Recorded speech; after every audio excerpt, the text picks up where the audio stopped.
Hey guys, how's it going? Just drop me a comment. John, how you doing? Let's see who we've got here. Gonna give it another couple of minutes or so just for people to come in. But until then, let's see who we have here. So let me give you a quick kind of introduction, especially if you're new. We've had a lot of new members this month. So, hey guys, how's it going? Let me mute that. So today we're doing this slightly differently. So if you've been on the last couple, it was mostly mixing. We just mixed a track over 2 sessions, kind of cut it at about 4 hours. Today we might reach the 4-hour mark. That'll be our cutoff either way. So 4 hours from now we will be done and we can resume. But I think it's safe to say we'll get this done today because we're focusing on editing and mix prep this time. So not as interesting, not as fun, but very, very important. I'm going to do my best to make this engaging and a bit faster because I'm not going to make you sit here and watch me edit a track start to finish, even though that's generally the idea behind this format. That would just be really, really boring. So I'm going to edit a short section. I'm going to do my best to kind of edit as much as possible so you can see my workflow, see all the techniques I'm using. At the same time, try and keep it moving fast, keep it fun and engaging, so that then you can go away, finish editing this yourself if you want to, or apply this to your next track. So slightly different format. It might not even take 4 hours. Honestly, I'm really bad at judging how long these things generally take. Last time I thought we'd get the mix done pretty quickly, but when there's a lot to talk through, and there's going to be even more to talk through today because editing is something that's relatively new, not something I've covered in depth before on YouTube or in the members area for that matter. So there's probably going to be a lot of talking, which is why I'm really bad at judging how long I'm going to waffle on for. So I'm going to keep it short. I reckon my guess, I would bet we're probably going to be done in 2 to 3 hours today. Having said that, it depends how deep we go with mix prep. I've had a listen to this track. I've had a quick play around with it. Today we're using a track from the Mike Senior multi-track library. For those of you who aren't familiar with that, it's a really great resource. I try to use this as much as possible because that means you guys can use it, practice on the same tracks. Some of it's not so good, but some of it is really good. And it's all kind of licensing is fine. You can use it if you reach out to them and if you do want to create a portfolio. So it's a really good resource. So I try to use that as much as possible. One of the tracks we're doing today is from that. So I'm not sure how involved the mix prep process is going to be. Editing wise, I know I'm going to try and keep it to an hour or two because otherwise it will get pretty boring pretty fast. So who have we got here today? So John, Louis, good to see you here. Mika, Steve, I've got a few from the UK today. Finland, good to see you here, man. Just say hi once you've logged in. And then give it another minute or two. What's the time? Yeah, we'll start pretty soon. So let's go over to my door here. So we've got quite a few. So say hi, guys. I'd love to see who's here and who isn't. And let me know if there's any issues with the stream. Can everyone hear me okay if I hit play now? Could everyone hear that? Just let me know. And once confirmed that's all working, I can dive right in with the editing. Who here does heavy editing? Is this something that's new for a lot of people, or do you do a lot of editing on your tracks anyway? Are you someone that falls on that side of try and get it right in the performance and do as little editing as possible? Or would you say you're someone who's happy to go out of their way to really kind of hone the track to perfection? Just leave me a comment kind of telling me a bit more about your workflow, because then I can tailor this to what you guys are doing, whether we're going to focus more. I mean, I'm going to go deep either way, but I can kind of give you disclaimers like, hey, if you want it to sound a bit more natural, maybe don't do this. If you want it to sound really polished and modern, because we're kind of used to hearing heavy editing on modern tracks, then maybe do it this way. So let me know, what's your personal approach to editing? Or if you're just new to it altogether, so you're not sure yet, leave a comment and I'll tailor this to you guys. And of course, just throw in as many questions as you possibly can. I really love getting questions from you guys, interacting kind of as we do this, we're all in this together. So as many questions as you have, just chuck them in there, and I'll make sure I get around to all of them. Loud and clear, cool. Okay, yes, cool. Hey, Mikhail.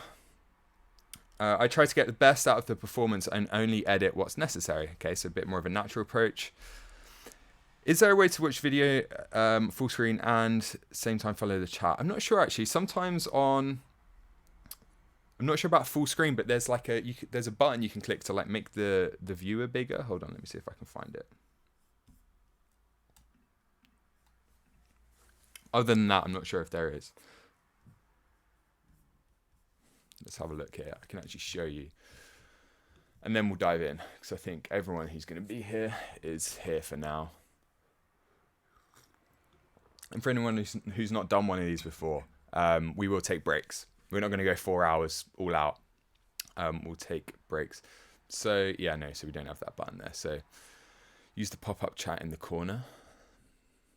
Might be able to play around with that. Pop-out chat. Yeah, have a play with that. Okay, and anything else? Okay, let's jump right in. So I'm going to close this. So I was kind of playing around with this a bit beforehand, but what we're going to do is close this project and we're going to go from absolute scratch. So anyone who mixes tracks for other people, or anyone who uses that workflow that I kind of recommend, where when you finish recording, you know, my personal workflow is like I write as I record, so I have loads of scratch recordings, then I'll take a day to go through, re-record everything to perfection, and then I'll probably edit within that same project, and then I'll export it and re-import it, or at least consolidate it all in the project so that I'm not tempted to keep tweaking. So if you have a workflow like that, this might be useful, but the thing that I want to show you now is just a cool little trick that so you can see here I've already done it, so all the naming conventions are accurate.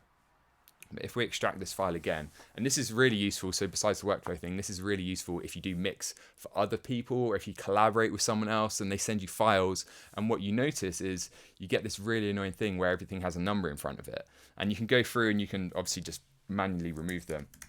But that's too slow. We've got a quicker way. So there's this app on the App Store called File Rename Pro. I think it was paid. It was a few quid. It really wasn't that much, and it's a massive time saver.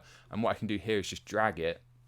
You have to use regular expression replace. So the short of it is like this \d thing stands for an integer. So what I'm doing here is find \d, so integer, which is in the file name, like this. So 01.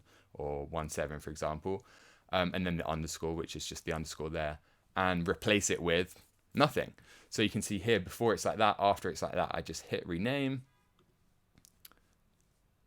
and now they're like that. So when we drop them into the door, they're going to be perfect. You don't even have to, if they've used a good naming convention, you know, sometimes people give stuff stupid names, but if they've used a good naming convention, it's done. I don't need to rename these now. So in Logic, I'm just going to start new from template.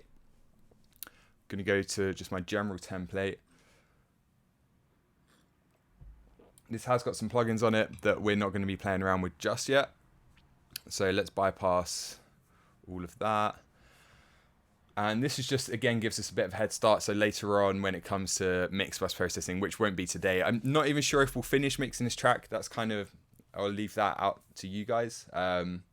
I'm not a huge fan. The reason I chose this track, and you should see the link below, is that it's quite sloppy in some ways. So good for editing. It's also got live drums, which is sometimes quite hard to find now. So many artists now are using either live drums and then replacing the kick and snare with samples, which is actually the case here. You'll see in a second we've got samples and the original, or just, you know, easy drummer, stuff like that. So if we're talking about editing and we want to go deep with this, then we need to edit live drums as well, which is probably the first thing, or one of the first things I'm going to show you.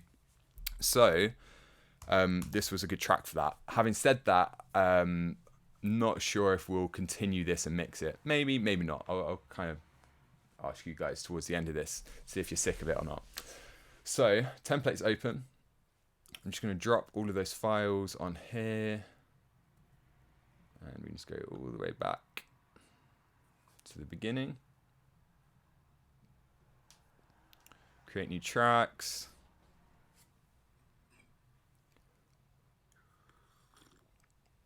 then what we can do is just delete that. And now this is where it's going to be slightly different from the workflow that you might have, because we're kind of combining mix prep and editing here. If I was writing a track myself, and if you're writing a track yourself, what you'll probably find is that the order is record, maybe write, record, whatever, but then you record, edit within the recording project is normally the easiest way, because you've still got everything there. You can start comping your different takes, etc. Then when you're done editing, that's when you might bounce everything in place, or just export it completely, re-import it to a new project, and that's when you would start the mix prep process, because you kind of go back to the beginning. You don't keep the mix that you had before when you were kind of playing around with stuff. If you want, you can export that and use it as a reference, just to kind of keep that in mind. But you would do it that way. So you would edit, you'd export, then you'd import a mix prep. Here it's slightly different, because what I've just done is imported the files already. So we're going to have to do some mix prep here. And what I mean by that is just kind of reorganizing the files bit, checking everything is in a good order, everything's there, etc. So the first thing I'm going to do is just zoom right out, and let's start reordering these. So first of all, I recommend you have an order. It doesn't have to be the same as mine.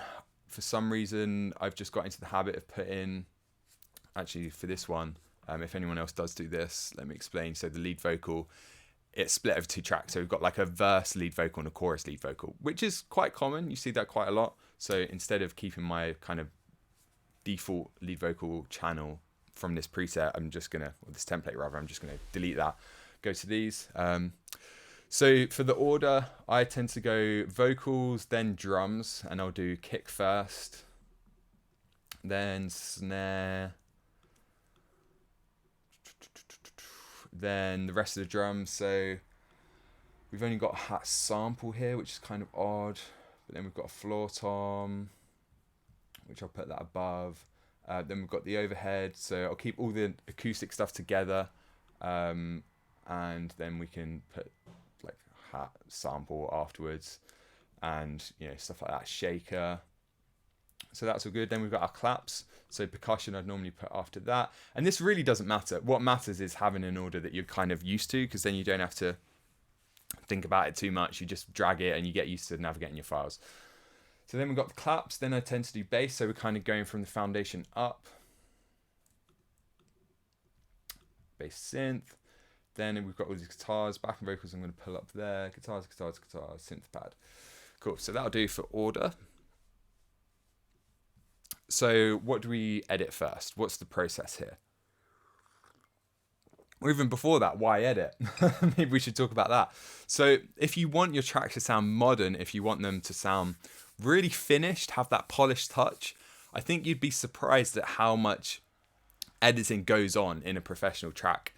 This is very genre dependent. So if you're watching this and you work with jazz or classical or acoustic, singer-songwriter that you want to sound more natural, or live music, then of course just bear that in mind as we go through this process, and you just need to think, how deep do I want to go with this? But if you want to produce music that sounds modern, kind of like radio standards, pop rock, any kind of mainstream genre, or just something that you want to sound really, really tight. It doesn't have to be pop or mainstream. It's just if you want to go for that really tight, clean sound, then heavy editing is going to really help with that, because no musician, no performer is perfect.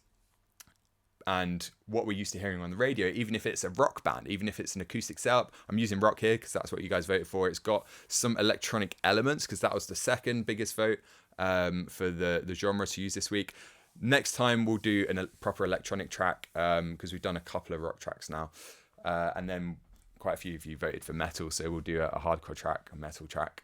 But in rock, if you want it to get really tight, even if it's an acoustic band, you can quantize the drums, and that would be a very normal thing to do, especially in mainstream, because we're used to hearing everything just being bang on the beat and pretty much perfect. So think about how this works with your genre, but the first step, regardless, is always going to be to address the drums first, because that's going to create the rhythmic foundation. Most of what we're doing here, just to walk you through everything I'm going to show you here today, we've talked about importing files. I'm going to do a rough balance just so this is actually fun to listen to as we edit it. But we're going to then quantize the drums and check the drum timing. So we're focusing on timing for that. Then we're going to talk about replacing drums with samples, which I've already done here, but I know many of you, that would benefit many of you. So I'll just really quickly show you that. Then we're going to talk about lead vocal timing. So again, that's going to be timing based, not pitch based editing. Then we are going to pitch correct the vocal, the lead vocal. After that, though, we're going to go back to timing again. So the trend here is most of this is timing, which is why we start with drums, by aligning the backing vocals to the lead vocal. And then we can take a step back from timing and look at phase alignment, phase relationships. Don't have anything to comp here, so we can talk about comping a bit, which is where you have 20 takes of the vocal and you comp it down to your favorite take. I have got videos about that in the members area, so we won't focus on that too much today, whereas this other stuff like fixing timing on drums, all that kind of stuff, we haven't covered as in depth. So all of that, because a lot of that editing is timing focused, we need to start with the drums because that's where the foundation of the timing comes from. Other stuff we're going to talk about today, just so you know what's coming up: mix prep. We're going to go over organization, buses, signal flow, that kind of stuff. Gain staging, subtractive EQ. We're going to play around with Golfos, which is this really cool smart EQ that I've discovered recently that has completely changed the way I approach mix prep with the kind of subtractive EQ part of that. And if you've never seen me prep a mix before, it'll be helpful to just watch that process of applying subtractive EQ in the mix prep process, which not that many people do or talk about. And automation as well, we're going to touch on. So we have got a lot to cover actually, but I'm going to try and do this relatively quickly. So we start with the drums. Before we do that though, I'm going to give this a rough balance, otherwise it's going to be pretty jarring. And I want you to hear the track. So I'm just going to loop the track here. We're just going to probably loop it a few times so you can hear what the track is, what the genre is, what's going on here. And so that we can actually enjoy editing this and it doesn't just sound like a big mess, which it does now. Yep, so already there, sorry if that blasted anyone's ear off, but massive issues with gain staging. So that's with everything just set to flat.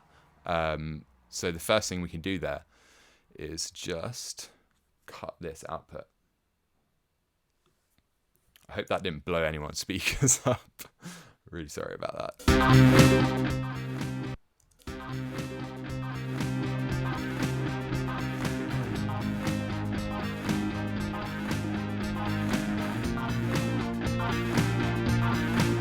So you can hear it's a bit of a mess at the moment. I don't know if you can hear, but the guitars are really out in that intro, quite badly out of time. Besides that, this is the chorus. So obviously we need to balance this because we can't listen to that for 4 hours. Hopefully that level's good. I did check this before in terms of the level of the track with my voice, but just let me know in the comments if my voice needs to come up or the track needs to come down because I can't actually hear my voice. And this is going to probably change slightly over time as I start playing around with gain staging, but I'll keep an eye on the meter. And already I know that's too high. So hopefully that's a similar level to my voice. So already there you've seen the importance of gain staging. We're going to come back to it because obviously there's much bigger issues. Sometimes you can literally fix gain staging with just a plugin on here, because if something clips between these channels and here, but then we cut it at this first plugin, because it's all still in the digital realm, it's not actually clipping.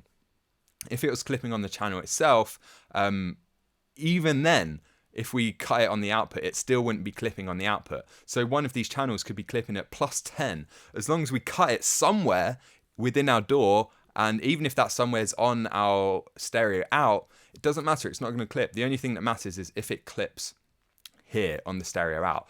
Now, there are other aspects to gain staging. The reason we go for that kind of sweet spot around -18 is that that's the sweet spot that a lot of plugins work in when it comes to distortion, amp simulation, that kind of stuff. So we'll come back to gain staging, but for now, I just wanted to explain why I'm just whacking a gain plugin on there. And if you want to move really fast, I know a lot of people get kind of obsessed with gain staging and this idea of being in the sweet spot, but the only thing that really matters until you start using saturation plugins, that kind of stuff, is that it's not clipping on the output. So let's give this a balance.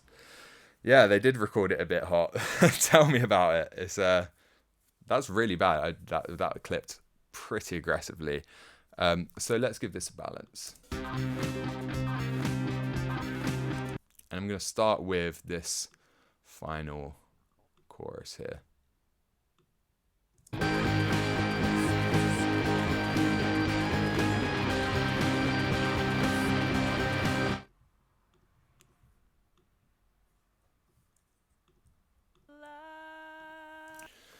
So for anyone who doesn't know, my kind of volume balancing approach, just start with the most important thing, the vocal, then start bringing in everything else around it. So that's what I'm going to do here.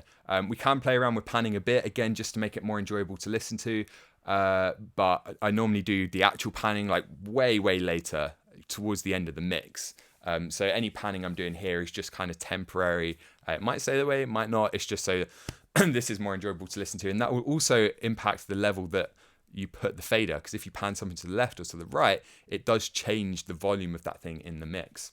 And when you then sum it to mono, or if you listen in stereo. So we do have to kind of factor that in as we're balancing. This is a sign we are saved by. So generally the vocal is the most important thing in a rock track. Arguably the snare is really important, so let's just do the snare, then we can play with the kick and the bass, and then bring the guitars in. It's not really that important. The first thing though is to just start with the vocals in most cases. This is a sign we are saved by our Maker. We live.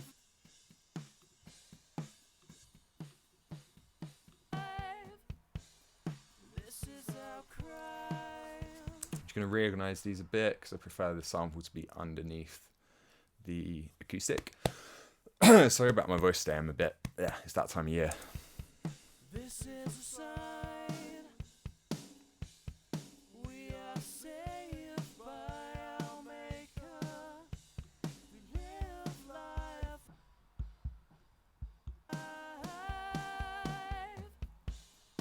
This is our cry. So what I'm going to do here,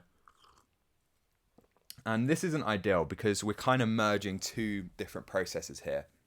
Because I'm balancing this and the tracks are clipping so bad, we're going to have to gain stage this before we get into the editing process. So I'm just trying to make it clear here what the workflow is, because there is a difference between editing and mix prep. These shouldn't be the same thing. The only reason I'm doing it now is because we have this track. So this would be similar to if someone sent you a track, a friend or a client, and you're like, hey, I'm going to edit this and mix it. You'd probably have a similar workflow to this. If you're doing it yourself, at this point, you are still in the recording phase. So you're probably doing some rough mixing on the way because you want it to sound good. So that hopefully means that your channels aren't clipping anyway. So you would have already had some plugins on the channels and that kind of stuff, in which case it's fine to edit it in that kind of point where you've got some plugins. But then once you've edited it, you would then get rid of all your plugins, bounce it down, start from scratch on the mix. So before we get this balance, let's sort out this gain staging, because otherwise it's going to completely throw off the balance once we then get all the channels right. So I'm going to do this really quick. Just any channels that are hot, I'm just going to try and get them down to that roughly kind of -18 area, but just very ballpark. This is a sign we are saved by our Maker. We live life alive. This is our crime. The final. This is a sign. So I'm just looking for any channels that are hot. So here we've got a lot that are sitting in that kind of not as close to clipping, but -2, -3. So let's find somewhere. So hat, sample, and shaker. Let's go through these one by one. We've got some of that here. Oh, so they should have been in there. So they were good. This is a sign. They're fine. Then we've got these claps, are all a bit hot, not as hot though. This is a sign. Still about there. So you can see I'm not actually adjusting the level of this gain plugin because we really don't need to be kind of fastidious with this. It doesn't need to be exactly -18. It just needs to be in that ballpark. This is a sign. Cool. Let's continue. This is a sign. And you can see a theme here. I'm probably going to end up just adding this plugin. I wonder if I can shortcut this slightly.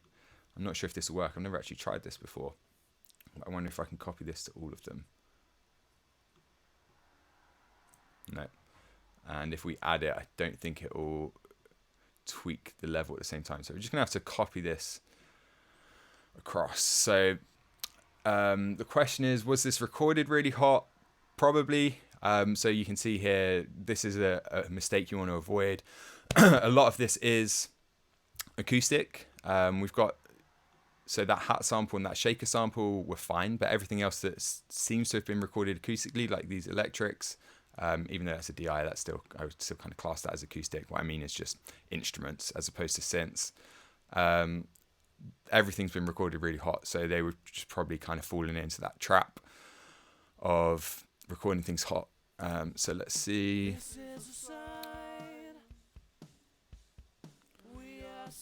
So we may as well just give that synth a bit as well. The piano's fine, but I'm going to cut a bit off that synth. There we go. So now we can continue.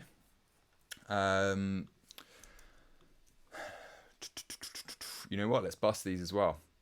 So again, this would be part of the mix prep process. We're not even editing yet. So let's label these first. So we've got the lead vocal sub there.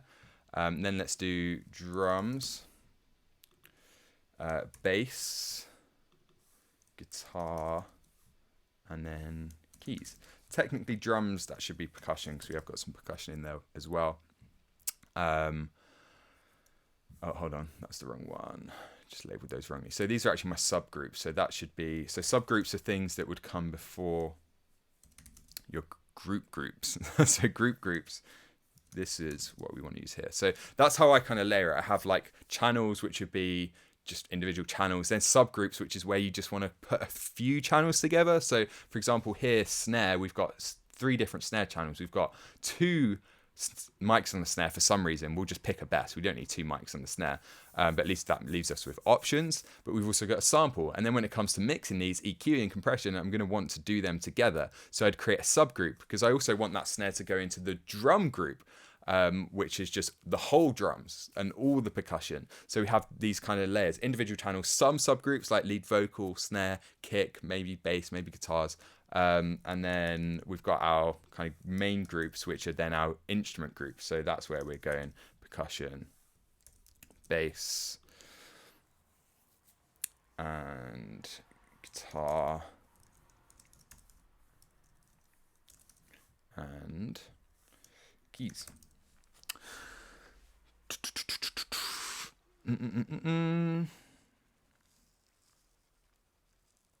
Yeah, I thought there was a way to maybe do that. It didn't seem to work just there. I think the trouble is you can add plugins to all of them at once, but I'm not sure if you can adjust the plugins all at once. So if I added them all and then just changed it to -12, I'm not sure it does all of them at the same time, if you know what I mean. Unless maybe there's a way to do it with groups, but I normally just copy them across like that. To be honest, it's rare that I need to add a gain plugin to every single channel almost like this. So we've got our groups there. So let's check these. We're going to vocal, yeah. Then we want all of these going to our percussion.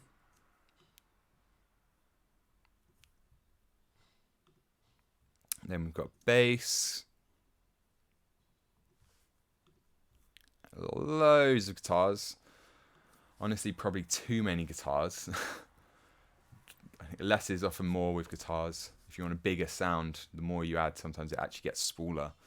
But we'll have a look at that when we're mixing. So now at least we've got everything sent to group buses. Now we can take this a level deeper and send these to some subgroups. So we've got our lead vocal sub, because we've got 2 different lead vocal channels, and also because I like to automate before compression, I'll do automation on these channels, but then just mix them together on a subgroup, LV, lead vocal sub. And then we can chuck these snares into snare, kick, and we might want to create some other subgroups. We might want a clap subgroup, but I'll just leave the rest blank for now. So let's continue balancing.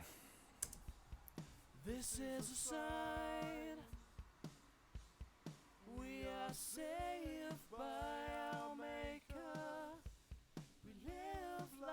Let's cut a bit of gain off that lead vocal, because I'm definitely going to use saturation on that. So may as well put in that sweet spot now. And now it's probably way too quiet because we actually gain staged it. This is a sign we are saved by our maker. Cool.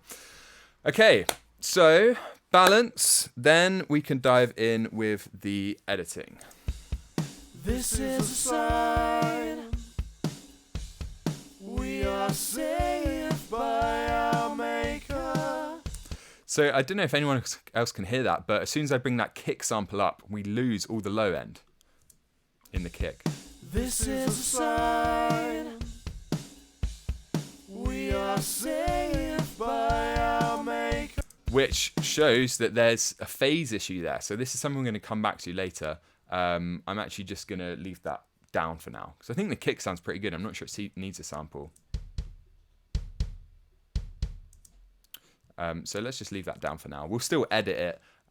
You'll see why it doesn't matter if it's quiet, because we'll use an editing group. So we'll still be editing it, and then we can figure out the phase, then bring it in later. This is a sign.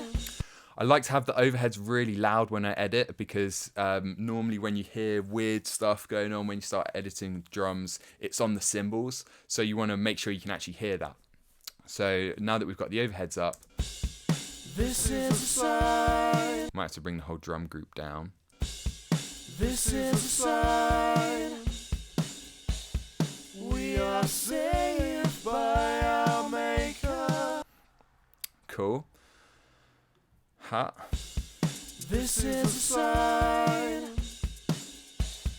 we are. I'm not a fan of that. This is a sign. But hey, I'm sure it's there for a reason. So, shaker. This is a sign we are saved. Mono overhead, which is interesting, does work. If anyone records acoustic drums a lot, the benefit of using a mono overhead is that you don't have to worry about phase, because if you have stereo overheads, you want to be really careful they're equidistant, same distance from the snare, so that the snare's hitting both mics at the same time, you don't get phase issues. But it just adds a whole other world of confusion. Often, not often, but sometimes a mono overhead can actually sound better. But either way, it's definitely easier and simpler. So they obviously opted for that here.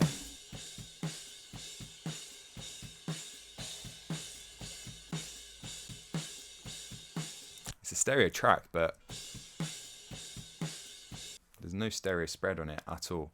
So I'm not sure why they've done that. And now we can start bringing in everything else. This is a sign we are saved by our maker. We live life alive. This is our the final nail in our coffin. Oh, that.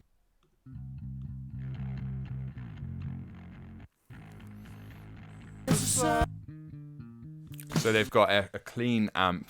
They must have split it to 2 amps, I guess, or reamped it. So we've got a bass DI. Lots of options here. Bass DI, a bass amp that's clean, bit of grit, but pretty clean, and then heavy distortion. So we'll play around with that a bit more later. Now let's find where that bass synth comes in. I often find here, if I'm doing the bass, I like to get all the parts kind of balanced with each other. So the bass synth wasn't in that chorus, so let's get that balanced too. Shine a light. Now the hi-hat sample makes sense. They're going for that kind of vibe. So now let's start bringing in the guitars. What I'm going to do for now is just bring in the electric guitars, not the DIs. The DIs are good there, good to have there for a backup. So if the amp tones don't work, we can use the DIs and just chuck some amp simulation on those DIs to get the tone that we want. But I generally just use the amps first, see if we can get them to work, because that's what the artist used, or that's what you used when you were recording. So I always recommend taking the DI signal as well when you record guitar. If you're recording an amp, get a DI box that has a through output, so you can do one output go into your amp, and then an XLR output go into your interface. So then you have two. You have the actual amp recorded with a mic and a DI that you can always add amp simulation to later. That just gives you more options, a backup. And if you're not happy with the amp tone later on, you can just amp up, reamp, or just use amp simulation on the DI. So now let's balance in those guitars. And for that, we're going to have to go back to this chorus.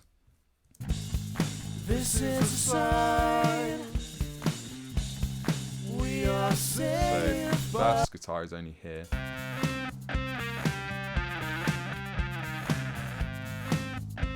That's the one that's really out of time. You hear how early they're doing dun.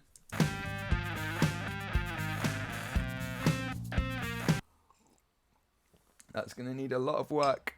So let's go back. This is a sign. So we've actually got guitar 2 that's only there.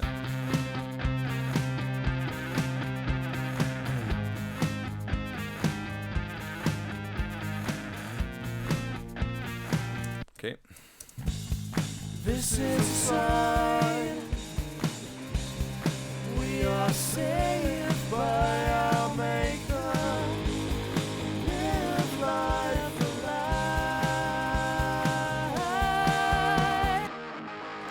So this is a classic case of laying down loads of guitars to get like a really heavy sound, but in reality, the more you add, the weaker it gets. 3 is pushing it.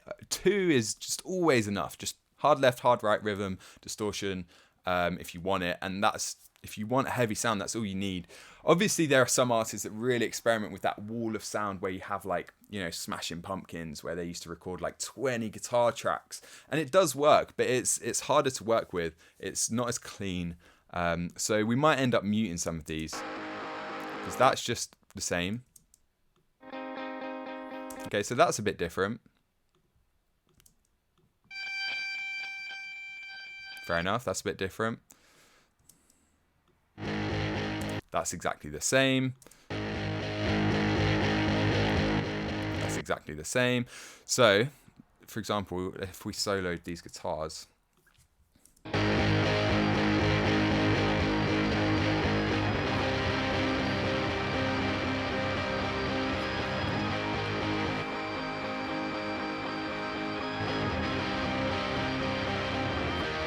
Let's do a comparison. So let's try it without these two.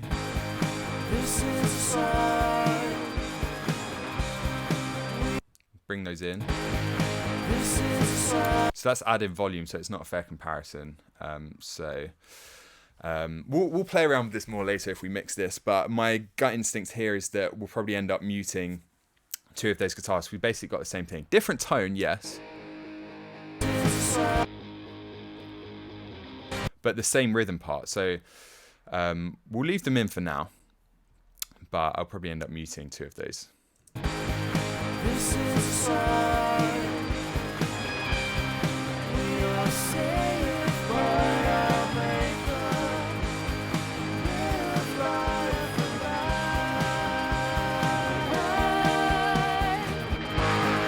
This is our cry. We've actually got 6 doing the same thing by the sounds of it, or very similar things. This is a sign we are saved. Which is just unnecessary, to be perfectly honest. So let's try just... This is a sign we are. So that's those 2. Let's try these 2. Oops. This is a sign we are saved by our Maker. Live life. Okay, no, that one's slightly different. This is a sign we are saved by our Maker. Live alive.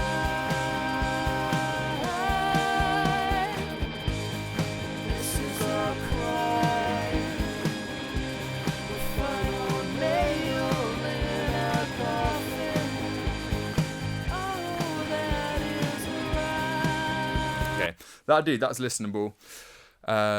So we've just got 2 more down the bottom here.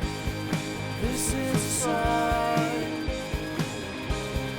we are saved by our Maker. Live life alive. This is our cry. We'll find our And just chuck a bit more pan in.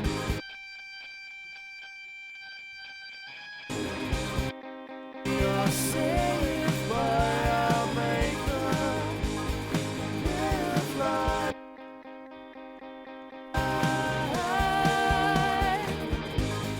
This is our cry. We'll find our nail. Okay, so let's save this. How are we doing? Any questions? Quad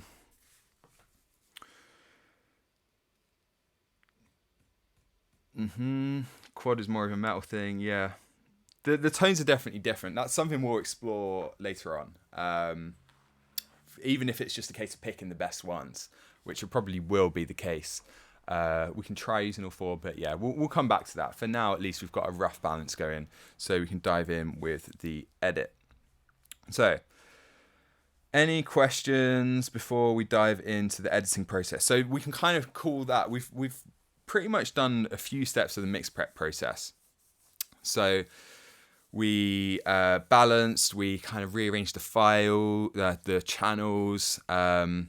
Rough balance, I wouldn't really consider part of the mix prep actually. That's something different. That's just so that it sounds nice.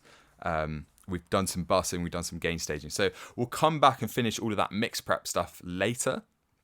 So just to be clear, that was all mix prep. Now we're doing editing. And yeah, we'll keep going until the hour and then we'll take a break. So let's dive right in, if there's no questions, with quantizing drums. So this is where the fun stuff starts. So this is going to be very DAW dependent, which is the only challenge here, which is kind of the reason why I don't want to spend too long doing this, in that I don't want to do the whole track, because that alone could take an hour. A, that's boring. Secondly, it's more that I want to give you a workflow, show you what's possible, and then you're probably going to have to go figure out how to do that in your DAW, because different DAWs have different names, different ways of doing it. I started out editing drums in Pro Tools, and that had Beat Detective, was the kind of main thing. Logic, it's a very, very different workflow, but regardless of that, the way you actually approach it is going to be pretty much the same. So, like I was saying, the first thing we want to do is fix the timing on the drums, because any other time-based editing we do is going to come off of that. The drums need to create that foundation. So there are a few approaches here. If you want to have a really natural sound, you could literally just listen through the whole track and find any kicks, any snares, any hits that are off, really badly off. So say they're way ahead of the beat or way behind, and they're noticeable mistakes. You can go through and just find those mistakes and just fix those. And that's quite common. I know quite a few artists who do that, take that approach. The other kind of end of the scale is that you just quantize the drum kit completely, which sounds like it would ruin the performance, but it's more natural than you might think.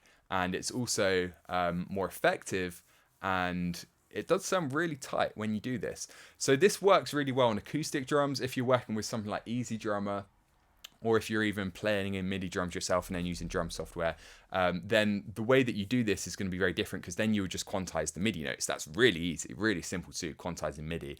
Quantizing audio, though, is slightly different, slightly more difficult. So I'm not sure how many of you, let me know in the comments actually if any of you record live drums. Just leave me a quick comment, because then that warrants kind of spending a bit more time on this, because otherwise, again, I would still recommend you quantize your drums. But if you're using electronic drums because you're producing electronic music, then you're going to be bang on the beat anyway, and you definitely want to make sure you quantize, or just even put the drums in so they're on the beat perfectly. If you want a slightly more natural sound and you're using something like Easy Drummer or Superior Drummer, or Stephen Slate drums, whatever it is, but you want a more live sound, then you could use the loops. That's normally the best way. Use the loops that come with it, which are already kind of quantized and humanized. Or if you play it in with an electronic drum kit, I would still recommend you quantize, but you just do that in the piano roll as MIDI you would quantize it. So let's quantize these drums. So instead of doing the whole track, what I'm going to do is take this chunk here, because the other thing with editing is it's very CPU intensive. So for example, some of these processes that you're going to see me do, sometimes you hit process and then you have to walk away for 10 minutes, come back and it's done. Obviously, we don't want to stick through that. We could do that on a break, but I'm worried about CPU here as well because I'm streaming too. So what we're going to do instead is just take 8 bars, the first 8 bars, and we're just going to edit those. So the first step when it comes to drums, whether you're quantizing or whether you're just fixing kind of mistakes, is to create an edit group, because they were recorded as one cohesive thing. Here we have got some samples. We've got the hi-hat sample, we've got the shaker. They're just kind of virtual instruments. We've then got snare samples that would have been layered in on top of the acoustic snare so that they hit perfectly at the same time. So we definitely want to include those, and everything else, so the acoustic snare, the acoustic drums, the overheads, we need to all edit exactly the same, because if you edited the snare and not the overhead, then the snare is going to be out of time in the overhead. So you have to do them all the same. So to do that, we need to set up a group.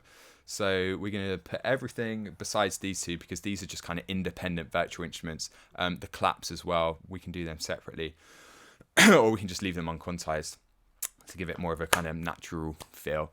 But we just want to grab all of these. We're going to create a group, and we want to make sure this is an editing group. So in Logic, you have to just make sure it's set to editing, and we also want to use Quantize locked.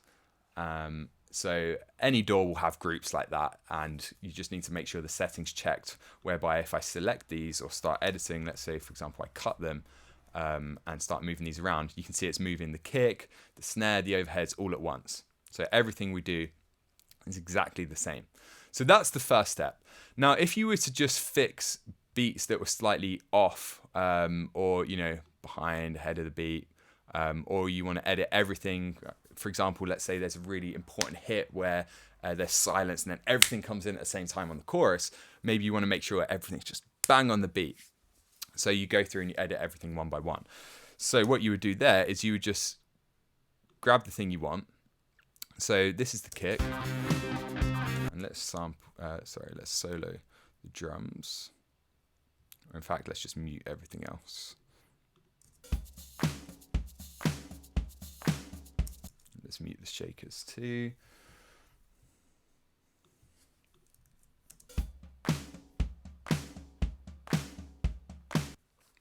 So you could just pull it around without using the grid, because we haven't set the tempo yet. So let's say it was just slightly ahead of the beat. You just pull it back a bit. And that's it. It's as simple as that. Once you've done that, you then want to pull this back like so. So whenever you're cutting, I kind of skipped over that step, you want to make sure you do it just ahead of the transient. So you can see where I cut there. If you cut in the middle of the transient, that's going to sound really weird. If you cut too far in front, then you're going to get kind of this stuff ringing out. So you cut just in front of the transient. That means you can then drag it. And now we've got this gap here, which we don't want. If we pulled it from this direction, suddenly now we've got the kick from its prior position. So instead, what we would do is pull it back from here, because we've just got the silence just before the transient, and maybe a tiny bit of ringing left. Okay, sorry, that was a car alarm. It stopped. Like so. So yeah, there might be a tiny bit of ringing left in the overheads, but you want to do it that way. And then the important thing, any form of editing, you need to use crossfades. So between two regions like this, we want to use a crossfade like that. If it was just a region on its own, and let's say there was just silence before it, what you'll find is that often there's an audible click. You can't really hear it there. Let's see.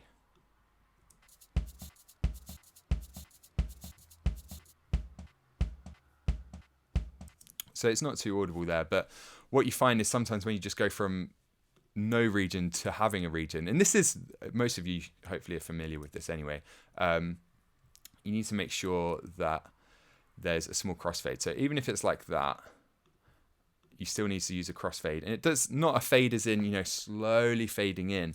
It's just a tiny little, tiny fade in like that. And the same here, tiny fade out like that. And just get in the habit of always putting these tiny fades whenever you're editing, chopping things up, because otherwise you can get these kind of audible clicks, which is like a sample click. So that's the first thing. So let's say you're doing it that way. That's pretty much all there is to it. You can just move it forward, move it back so that it's perfectly in time. Now, the other way you might want to do that is do it to the grid. So let's go back to how this was before. Like so. Now, I already know that the tempo of this track, and you can check anything you use from that Mike Senior library if you're going to play around this. It normally says it in the note. But if it's your own track, you hopefully recorded to a click. If you're going to do any heavy editing, you need to record to a click. Otherwise, it's very difficult. We're not going to cover editing without a click here because it's a small use case. It is possible.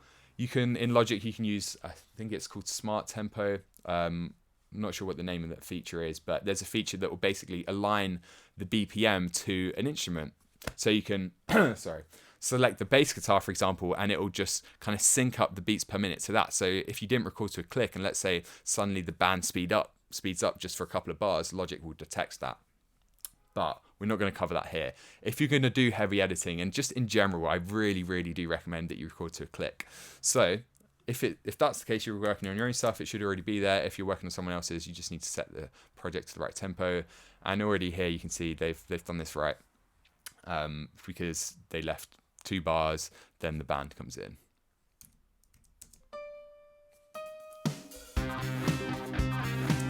So now we just want to check if we turn on the metronome. And let's check it's also correct at the end.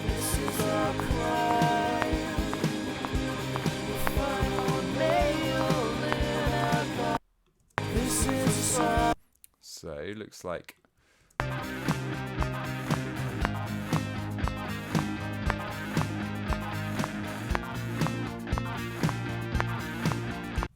so it's a bit off. So 117.5. Wow, that's annoying because I don't think we can do that in Logic.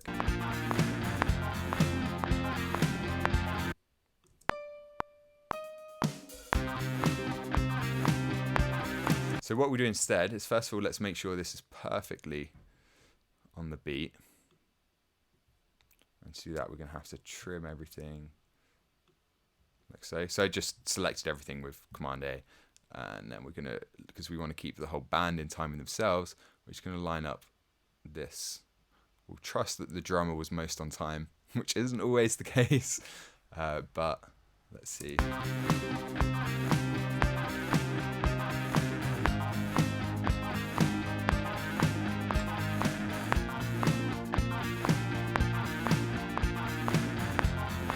So we can already see here, if we zoom in, that the band are slightly behind the click, which is correct because it was 117.5, so the click was a bit too fast. So let's try 117 instead. Hopefully you would never have to go through this process, but either way, it should be helpful to see this, because we do, for heavy editing, we do want to make sure that the click is just perfect, because everything is going to come off of that. So then let's see how we're doing up here. This is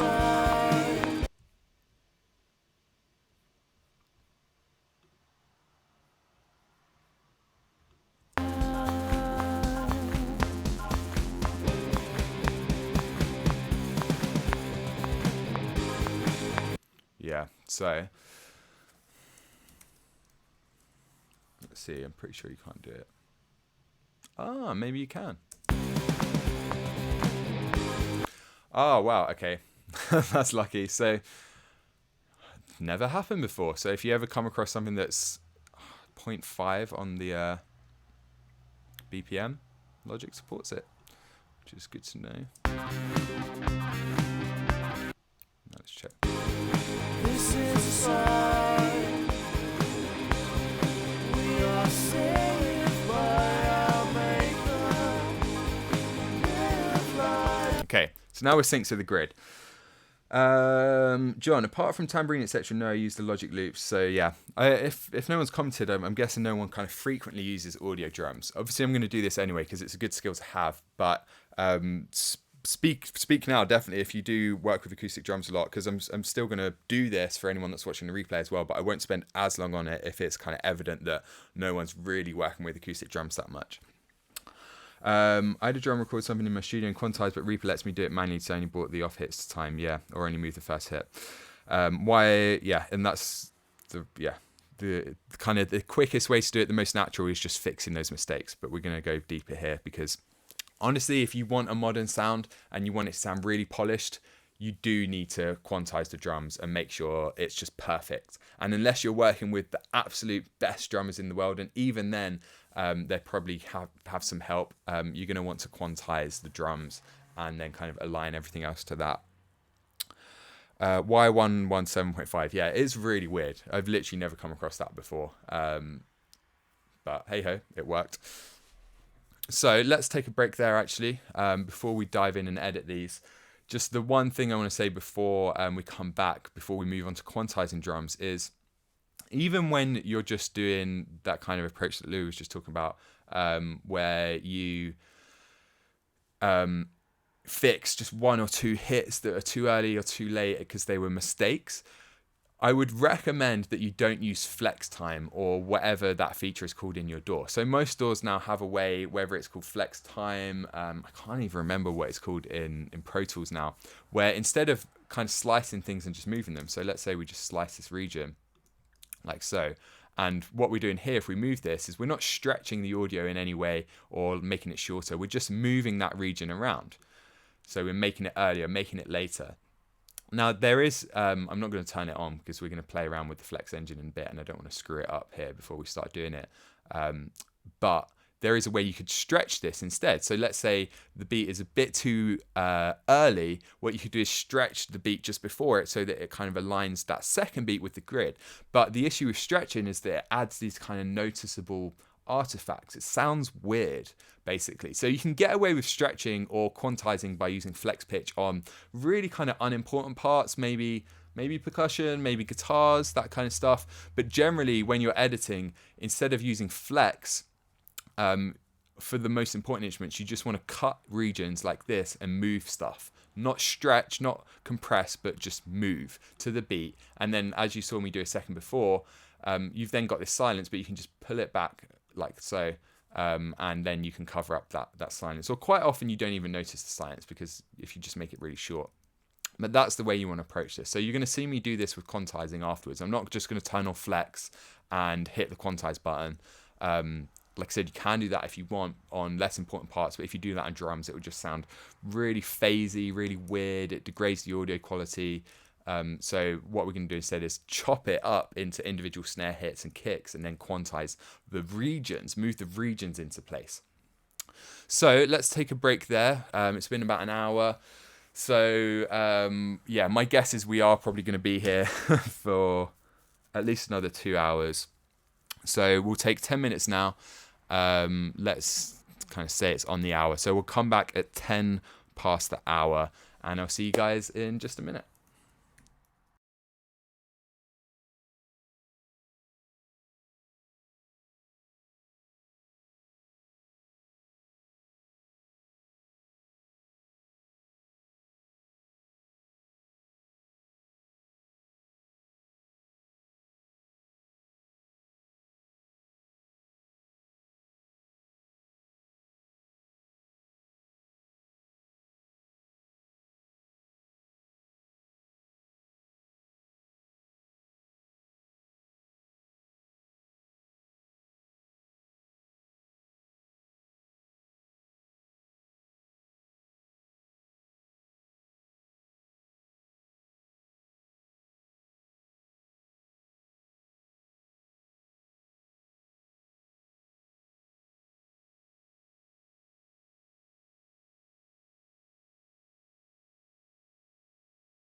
Okay. Can everyone see me, hear me okay? Give it just a few seconds here. Then we will dive right back in.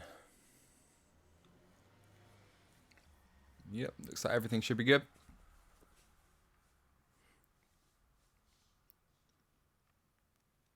Just check that this updates.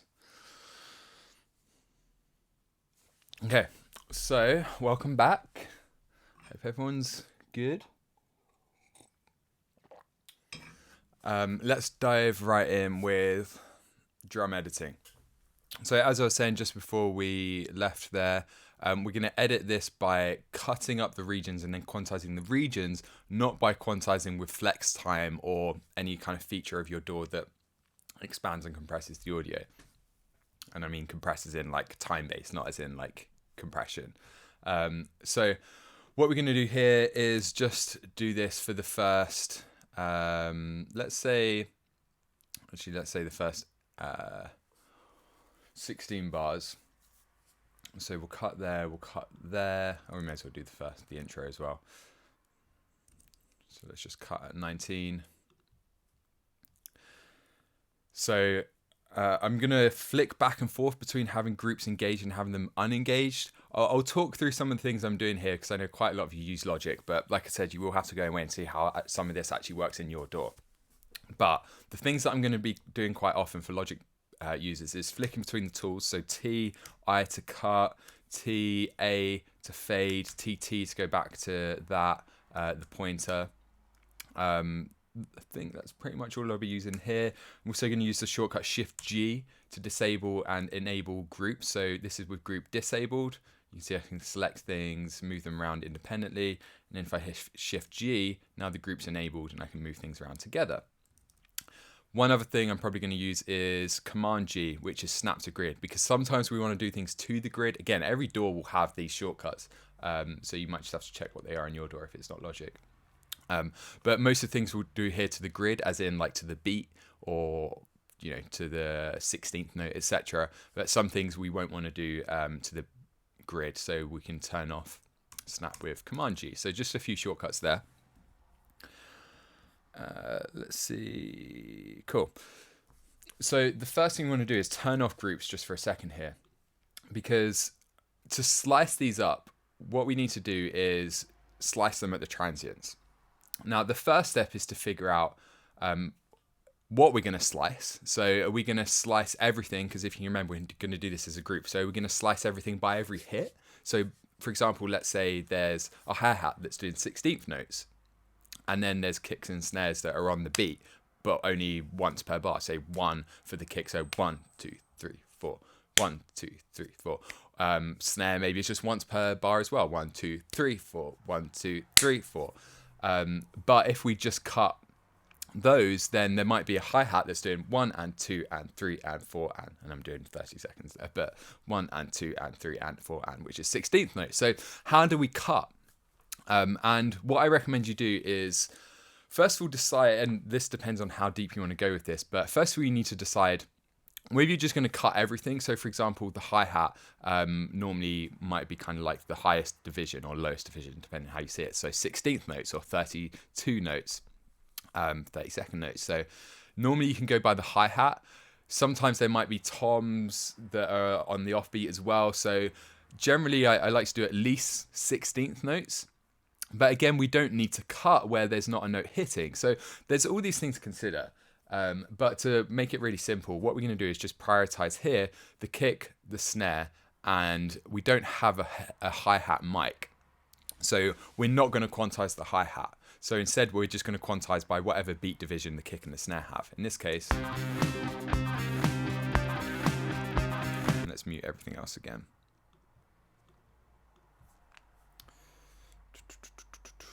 Like so.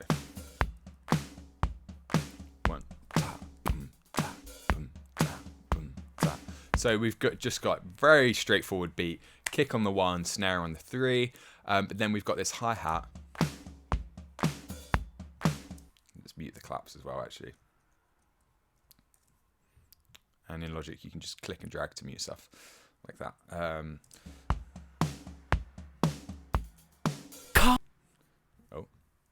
So we've got that hi-hat that's so we didn't actually send these. Let's do that now. So I just forgot to send these to their relevant group buses. So to ensure that they're muted, we'll do that now. So we've got that hi-hat.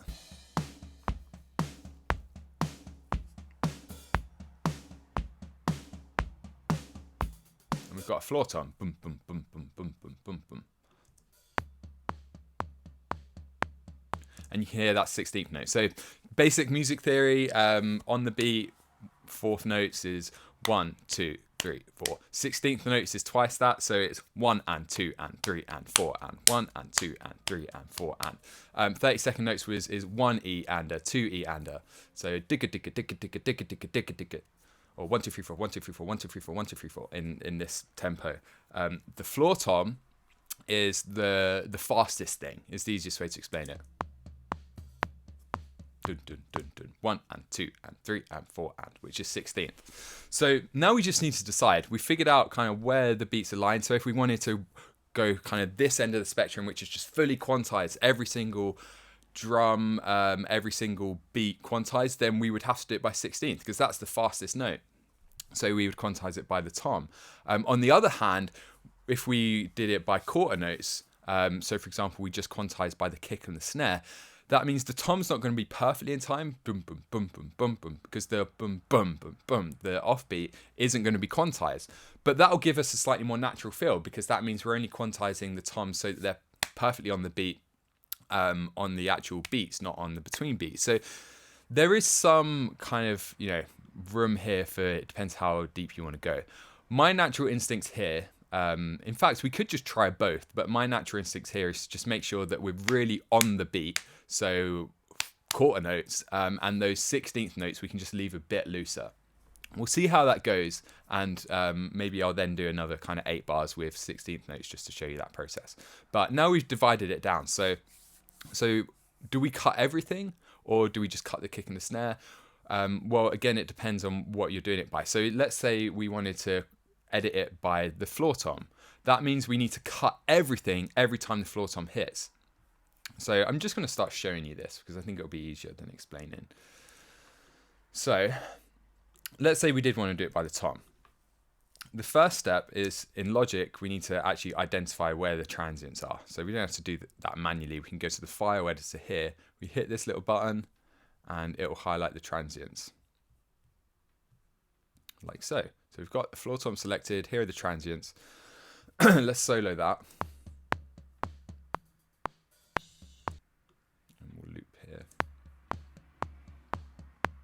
So the first thing we want to do is just check that it's got it right. Looks like it did. So there's this note here that might not be a tom.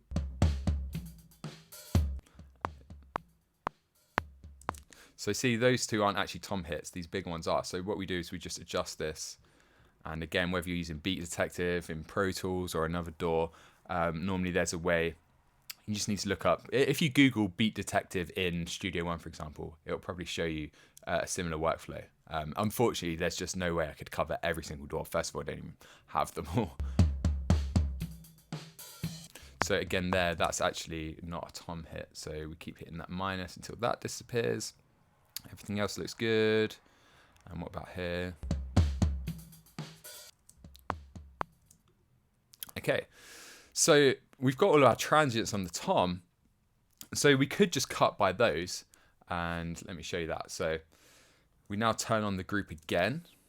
So when we select it, it's the group. Now in Logic, it helps. I find sometimes it only works when you do this. You have to turn on flex. And then what we're going to do is split at the transient. So we've identified step 1, identify the transients on the thing that you want to cut by. Step 2 is then going to be to split everything, not just that thing, the floor tom in this case, but everything by that transient. And then you're going to see what the implication of that is. So you can see all these transients. First of all, I often find sometimes you have to do reset or flex. Yeah, let's give it a go. So slice it transient markers. So what you can see, for some reason it's cut. And that might be right. Let's check. So you can see it's just cut all of these. So all I did there was right click, cut at transient markers. So what should have happened, and this is why I think it didn't happen. What should have happened is it should have only cut at the places where we identified those transients. Now, for some reason, Logic doesn't always play friendly, and I find sometimes it works without turning on flex time, other times it doesn't. You can see my computer struggling here a bit, which I was really hoping it wouldn't.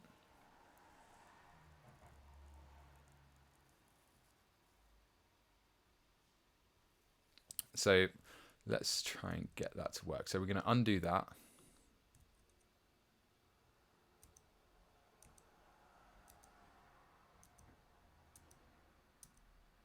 Like so.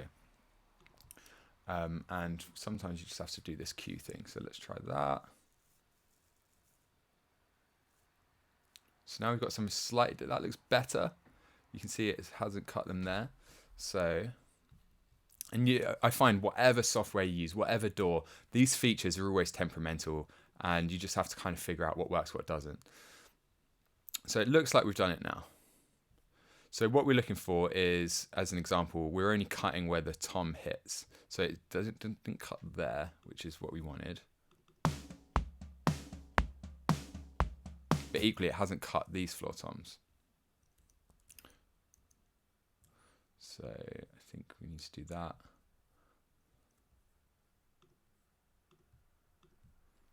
And like so, like so. Let's try again.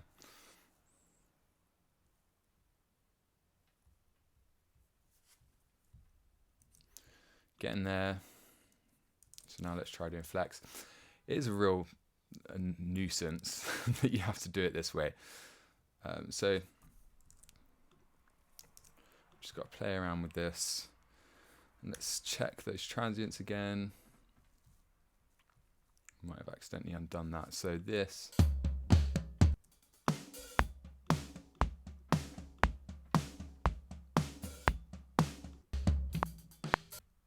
So we want to make sure it grabs that one because there actually is a floor tom hit.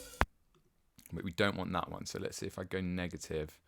And in most DAWs, that'll be sensitivity. It will have a slightly different name, but sometimes it's a slider, for example, in Beat Detective. Threshold is the other thing it might be called.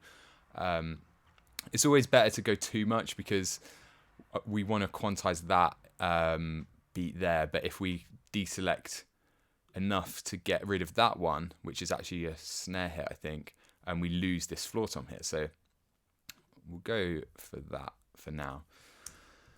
Now let's try again. So we turn on group, select them all. Q is selected, which should mean that it edits everything else according to that. So let's try one more time, and if not, we'll play around with flex.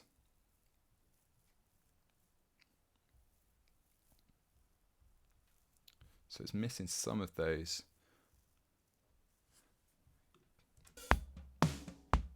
Again, it didn't get that first one.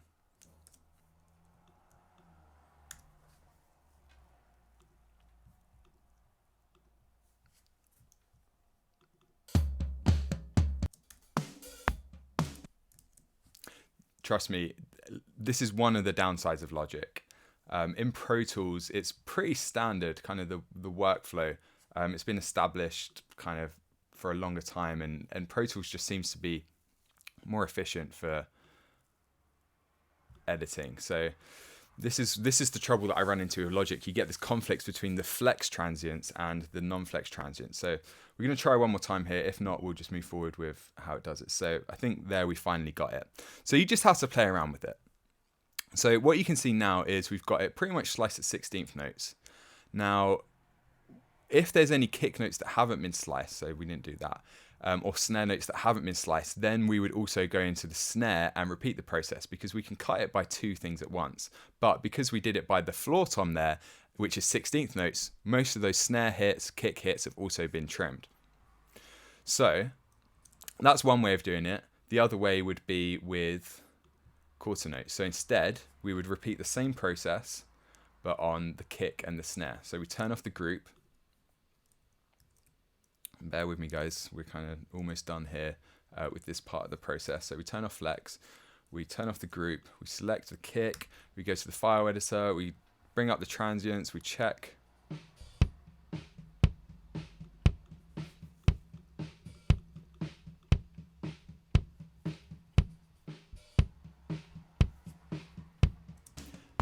Then we do the same on the snare, because we want to cut it by the snare as well. Otherwise, we'll just get cuts where the kick is. So we're doing the same thing. We're just reducing the threshold, is the technical term, until we're only getting the snare.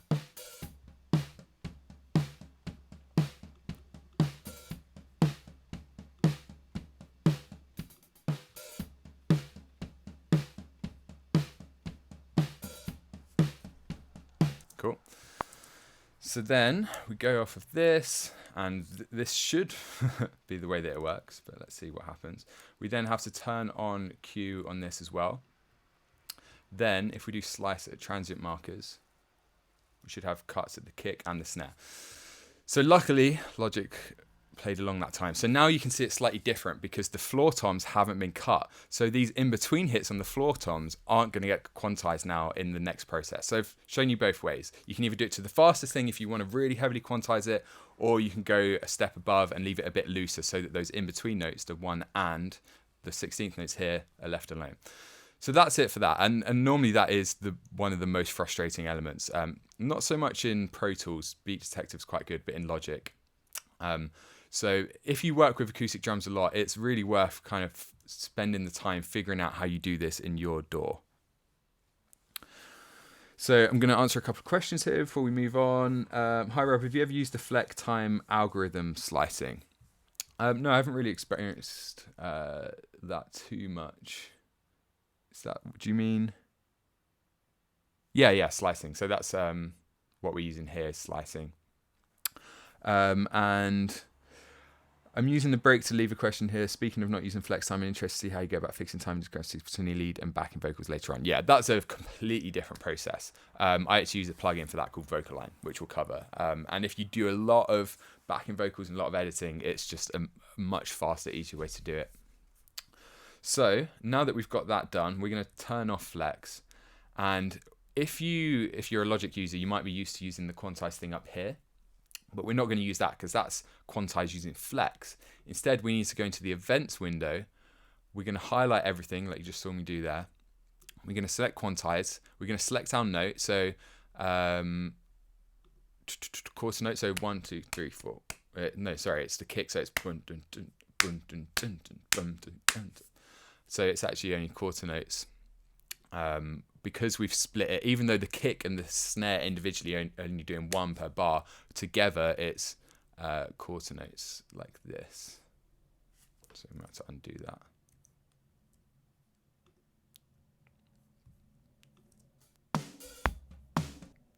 It looks like that's pushed it back a bit too far. So 8th note.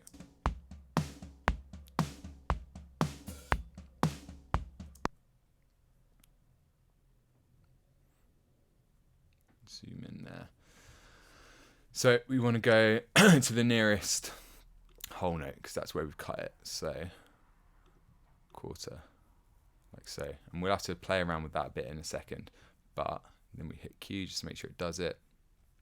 And what you'll see here is there's some gaps where it's moved some of these back. You can see there's some overlaps where it's moved some of them forward. So everything is now synced to the grid. So it's quantized, but now there's a few more things we need to do. First of all, let's have a listen. So let's see if we can do a before or after. So this is with quantization.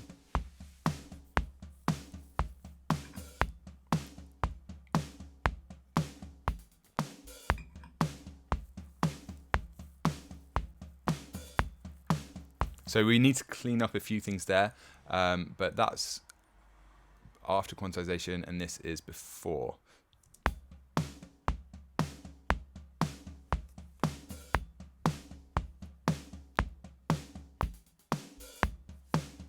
So it's not bad because it's a really simple beat. The drummer does quite well, but there's just a few kicks and a few snares that are a bit early. For example, that one. You can see where it's pulled it forward. So try and remember that. Especially this kick here is really on the beat before it's behind the beat. So they're the kind of things that we're just really tidying up. So that's the first step. Now we want to go through, if you're going to do this, you need to kind of go through and manually check each of these has been done accurately. And this is where the time involvement gets quite serious. So a couple of ways to go about this. If it's a really important release and you want to spend a lot of time on it, you can just go through and check these one by one.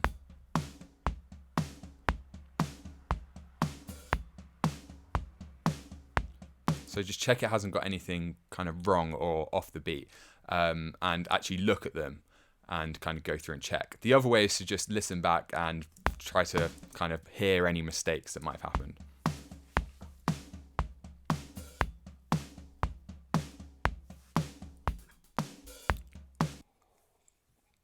So there, for example, gets a bit loose, so we can tidy that up.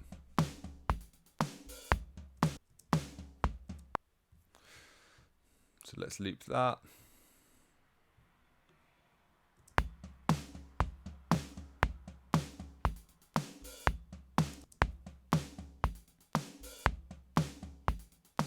So what we can do is just go a bit deeper here. We could manually just cut that so that we can then align those hi-hat hits. But instead, we can just go through that same process. So we can go to File, get the transients, and let's check.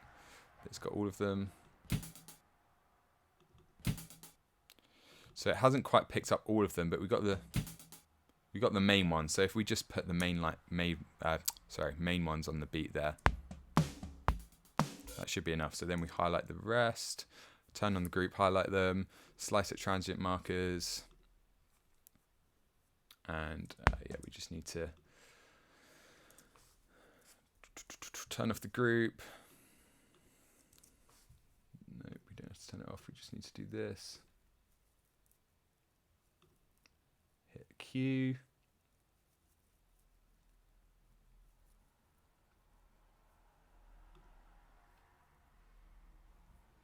So it's been really slow.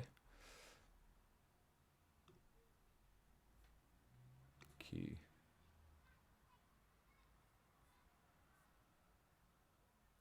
Okay. Turn off Q on that. Damn, I think I need a new computer. So now we should be able to just select that and slice at transient markers. There we go. And then if we select these again, and we can just quantize them, but this time, so just figuring out what that beat is. So 1 and 2 and 3 and, but that's 1 E and a, so that's 16th.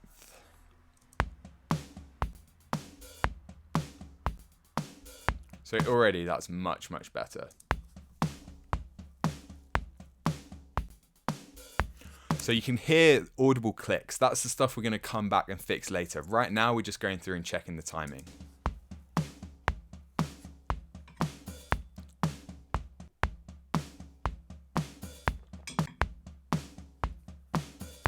So the snare sounds a bit odd there. Let's give this a save.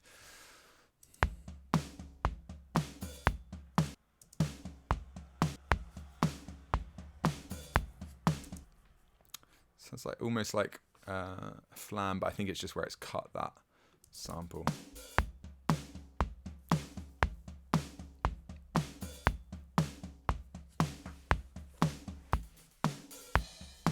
So we have the same issue here with that fill. He's pretty loose on that hi-hat. So we can do the same thing again, and you'll get used to doing this process. So we unselect, go E, highlight the transients, and obviously it's going to kind of be a bit different depending on what DAW you're using. It hasn't quite got them, so I think, can we add a new transient? Don't think we can do it there, so instead let's do this slightly differently because it's not picking up those transients because they are very quiet. What we can do instead is zoom in, pull that up, turn on our edit group so that we can then just manually slice these at the transients. And like I said, you want to go just before, not on, not after, just a touch before, like so. That was maybe a bit too far. So TT to go back to our pointer tool. Highlight these, not like that, like this. D to open that, Q to quantize.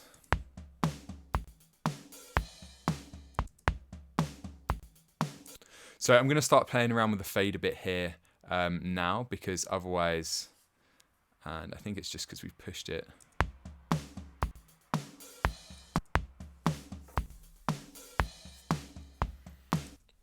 So it does sound a bit weird because it was very out of time.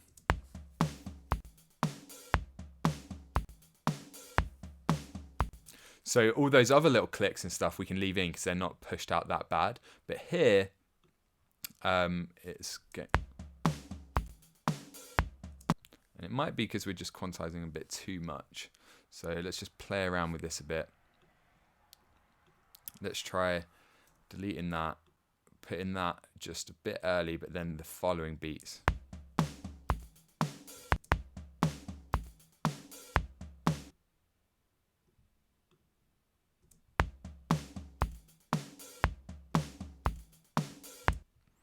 So what we're trying to avoid is any kind of flamming where we're getting multiple transients. So you can see it's kind of hitting a bit there and there. So we'll pull it back for now because we'll be adding crossfades later that fix. Oh no, it wasn't that one, it's back here. So it's this one.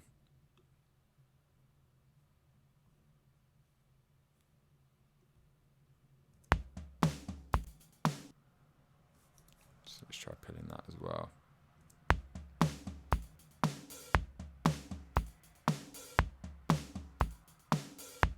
So that's not perfect, but that actually has kind of like a bit of feel to it. And it kind of gets recovered. So we'll move on from that.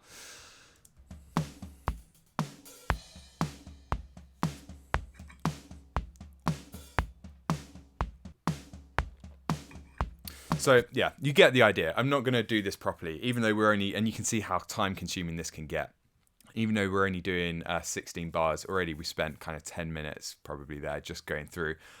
So we're going to move on from that. So you've seen the process. You can quantize, then you want to go through, manually check everything. So the next thing is sorting out those gaps between. So the first thing you want to do is make sure your group's turned on again, like so.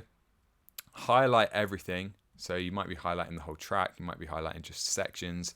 And then we're going to make sure snap is off. And we're going to pull everything back a tiny bit so that there's just a space between every region. Now, the reason we're doing this is to make sure we don't get any of those flams where the regions overlap and we have kind of like the same note happening twice, one in the region that's been quantized and one in the region before where that second hit is out of time, if that makes sense. Because that's when we get like the hit will happen twice, and that's just basically like what a flam is. It's kind of but really fast. So we pull all of those back, then we go to edit, trim, region start to previous region, and what that does is it takes everything you have selected and moves it back. So let's undo that. So before it was where we sliced, it was right on the transient. We created these spaces between, then we do that function and it pulls back so that what we're actually moving back is the tiny bit of space just before the next hit instead of the bit just before. So you can see there, otherwise we'd get the transient. So for example here, if we did it that way, the transient would come in kind of double like that. So instead we're going back and doing it that way. So let's undo that. So obviously now the next thing you want to do is just go through and check that this sounds all natural and that there's not anything weird. Before we do that though, we need to add crossfades as well. So region in Logic, at least this is how you do it. Again, the exact function will depend on your DAW, but we're just going to go to equal power crossfade. I'm going to put this just on a really low number, 4. And because like I said earlier, we're not trying to fade in and out the audio. We're just trying to make sure there's no clicks between the different regions. And there it is. So let's have a listen. So we need to address that intro first. Let's just put it forward.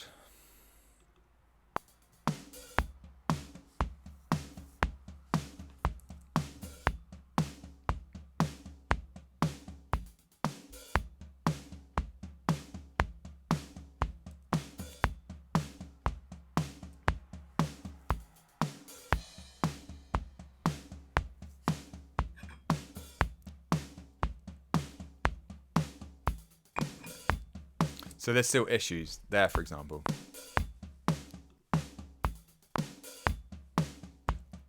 We've got a bit of a flam. So you then have to go in and fix these.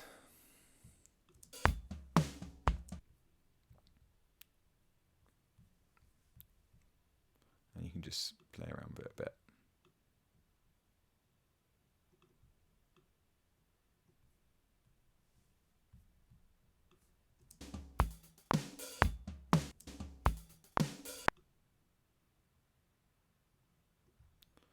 So as much as I want to go really deep with this and show you me doing it properly, like I said, this is where it starts to get a bit boring, and it's just a case of putting the time in. So whenever in doubt, give preference to the overheads, because what's happening here is when we line up some of this other stuff, so for example, the kick, ideally we'd want it there, because you can see the kick starts to come in here. We'd want it there to prevent the flam. But what that means is here, the overhead sounded a bit unnatural. So instead, we're just going to focus on the overheads.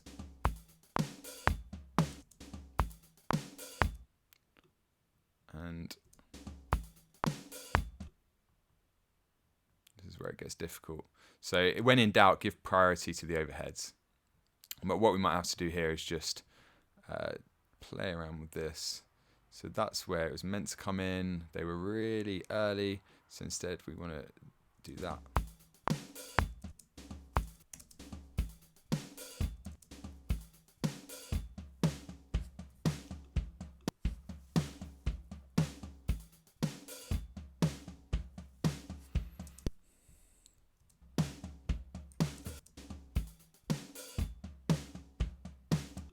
Now we also have, it sounds like there's a bit of a flam there. So you just have to go through, you've seen the tools, you've seen the techniques, we're using fades, we're using quantization, go through it, really time involved, but well worth it if you have acoustic drums and you want it to sound really, really tight.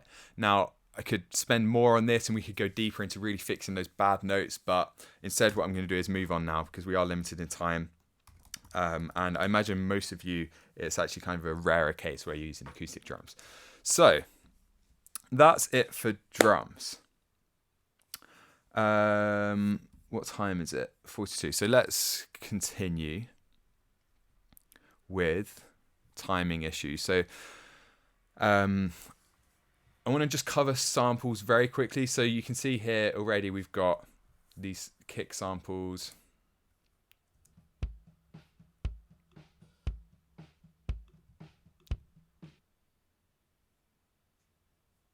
Should be able to hear that.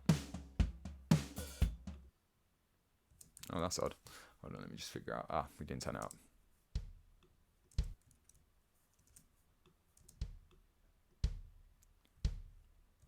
So we've already got a sample here, but let's say you wanted to add a sample yourself.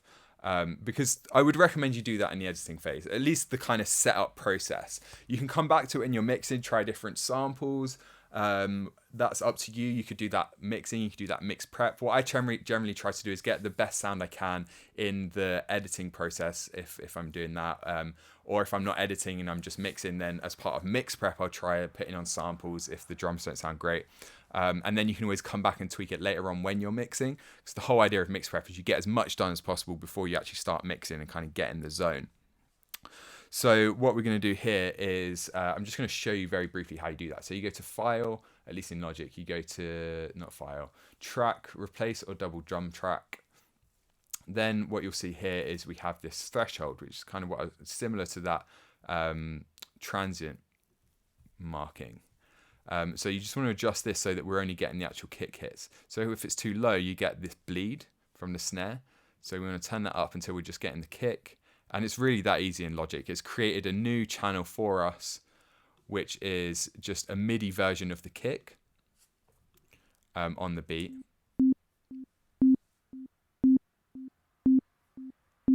So the threshold was too high there, because too low even. So we were getting the snare there. But that's basically it. There are other plugins out there you can use, like Slate Trigger. But I just wanted to show you that quickly because if you're a Logic user, that's really helpful. If you're a Slate Trigger user, then you can go ahead and just use that, play around with that.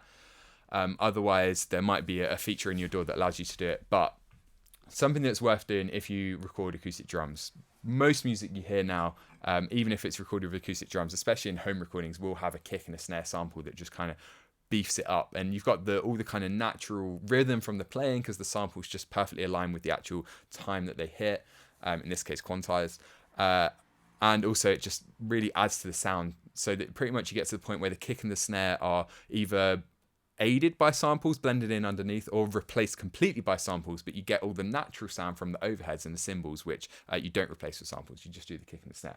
So that's it for drums. Let's move on now to, and we won't do the claps and that kind of stuff. You can take the same process there if you wanted to as the drums. But let's move on now to the bass. So let's bring in the bass. Let's see if it's in time. We're just going to loop some of these, turn on snap again.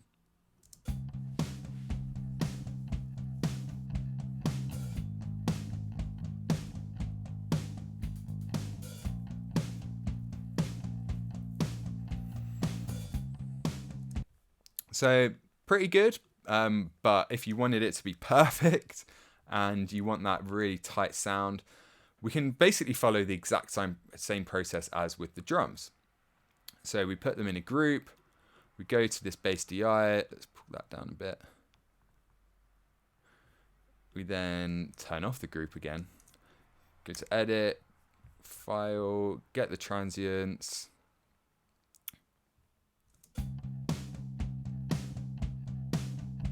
So it's picked up 2 there, where it shouldn't have, and there.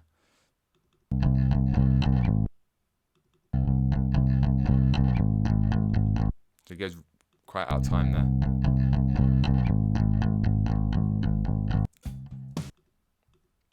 So again, we're just going to keep adjusting that.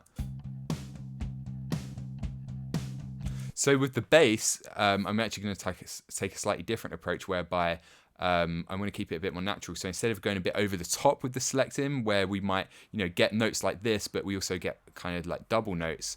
Instead, I'm going to do it so that we miss these kind of notes, just to make sure we don't get any weird kind of like double notes where it takes the, like for example here, it thinks this is a note for some reason. Well, where's it gone? There. So we're going to make sure that all those are gone, even if that means we lose some of those, because we can always add them later. And something like that. So we are missing quite a lot of notes. We'll give that a go. So then we want to turn on the group again, because we've got a bass amp and a bass DI, slice at transient markers. And then, oh no, so that didn't work. So group. So we want to turn off Q on that one, so it just follows the bass amp. Then we slice at markers. So this is what I mean when Logic doesn't always do what you want it to do. So change these to slicing. Sometimes you then have to do reset. And now let's try again.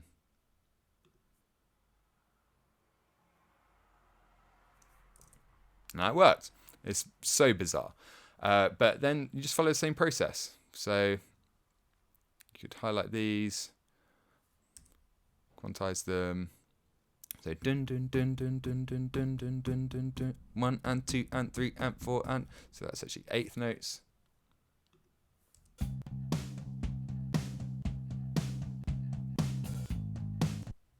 So what you can hear there is, because we have a really kind of legato bass line where he's just letting it ring out, we get more issues with these kind of clicks and fades between, because if we pull it that way, then we get the note coming in early. If we pull it that way, it might work. Works better. So we could try that. So instead of going through and doing this manually, which honestly is what I do most of the time, we could try just doing it the same as the drum. So pulling everything back a bit,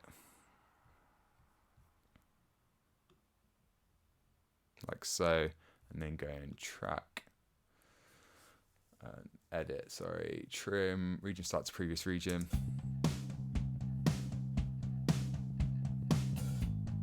Some cases that might work, but you can hear it's kind of just messed that up a little bit.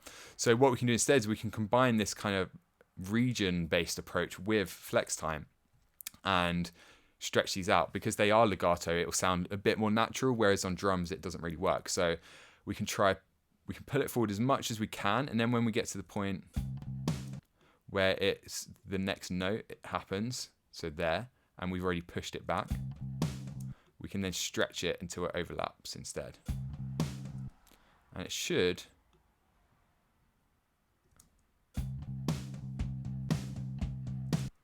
add a little crossfade.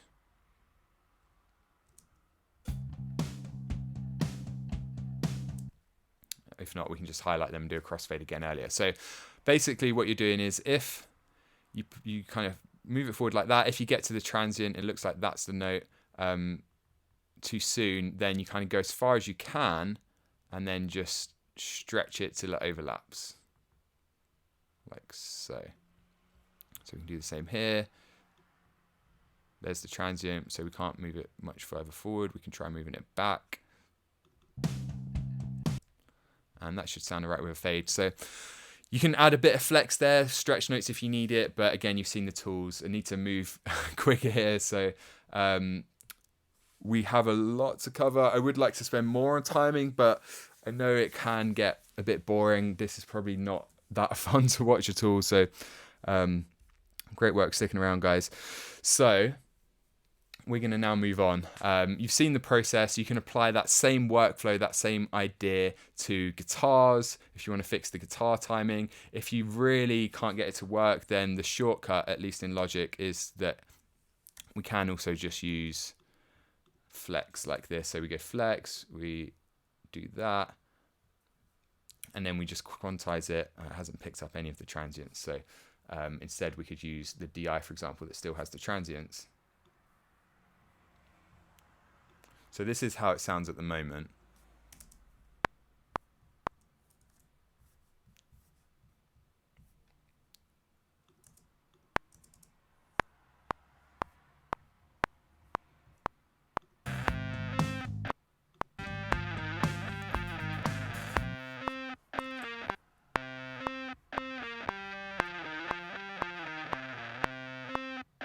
So you can hear how early that note is. And we're on.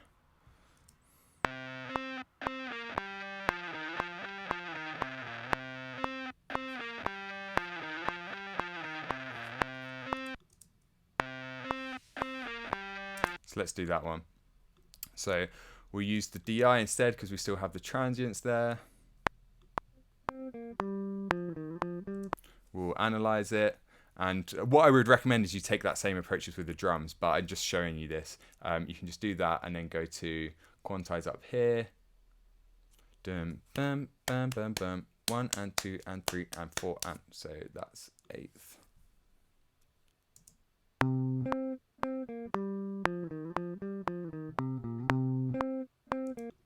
I haven't really got it there. Let's try that instead.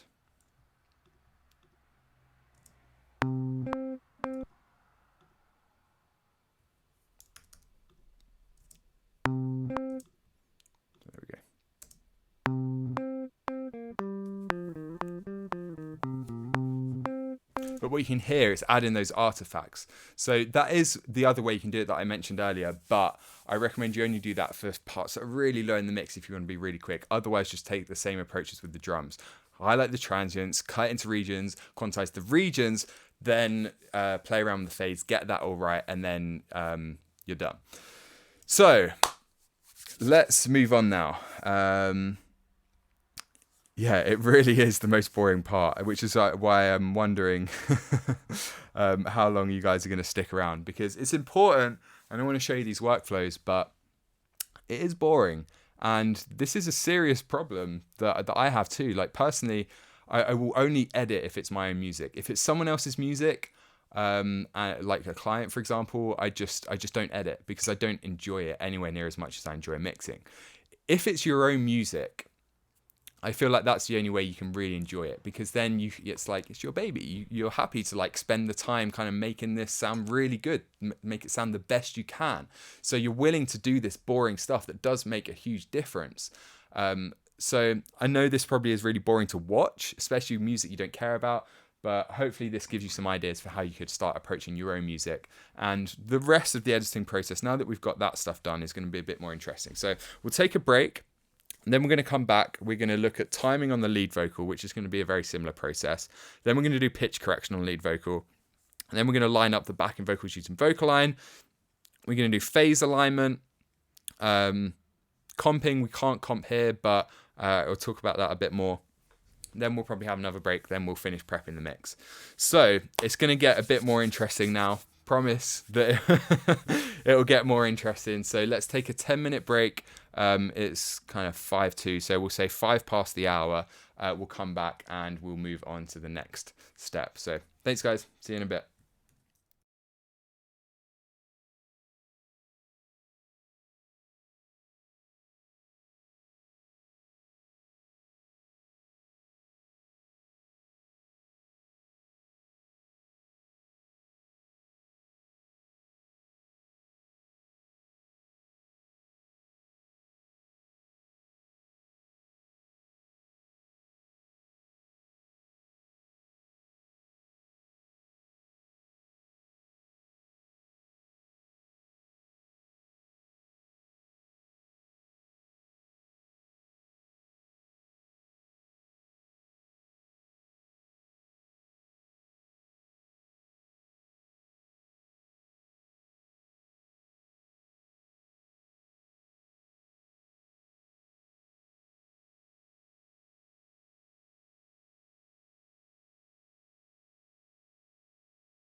Okay, and we're back. So I was just playing around with the track a little bit, so it sounds a bit better to move on to the next step. So, a couple of questions here. So glad it's not boring to watch. Yeah, hopefully that gives you an introduction without going too deep, because trust me, it would be boring if you sat here and watched me edit the whole track, because that could take hours, especially with a track like this that's pretty. I hate to be derogatory, but it is quite sloppy. And to get it to that standard, ideally you want to start with a really good band. It would be a really kind of tough situation if you had a track like this and you really wanted to make it sound good, because it would require a whole day, 2 days just of editing, moving things kind of in line with the grid, if you wanted to get that tight sound. So yeah, but I'm glad that this at least is fun to kind of get an insight into the workflow and the techniques involved. So how do you deal with intentional timing changes? So you just have to set up the BPM grid. So for example, I'm not going to do it here in case we mess with it, but you can highlight sections, like so. You can't do it there with the marquee tool, but you can add markers like this, and let's just do it. You can change the tempo. So if it's a tempo change, you can do that. And generally, a good idea is actually to do that when you record, is bump up the tempo by 1 or 2 BPM for the choruses, or for a couple of BPM for the last chorus, for example, because naturally when you play in a band, you kind of speed up into those choruses and throughout the song. So sometimes when you adjust the tempo track to match that, it works a bit better. It sounds a bit more natural, and it's easier to play along to for the band or for you. Meter changes, again, the same thing. You just go to wherever the meter change is, and let's say it goes from 4/4 to 5/4. You just make sure you add it there, and then you can keep editing or playing to the grid as you would if it was just kind of straight up 4/4. So you just have to go through and actually add those changes here in this area. And again, every DAW will have some kind of way of doing that. So we've covered timing. One more thing that I want to kind of comment on here just quickly is when it comes to editing guitar, you want to be more careful with the transient. So you don't get too close to the transient, because often even if you cut a bit beforehand. So let's look at this. What happens sometimes is you cut the transient too tight, and then it just sounds a bit odd. Even though that might sound fine on drums or bass, on guitar you have to give the transient a bit more room to breathe. Sounds alright there, you can still get the pick, but that's just something I've found sometimes. And also with guitars as well, let's say for example we wanted to fix that note there.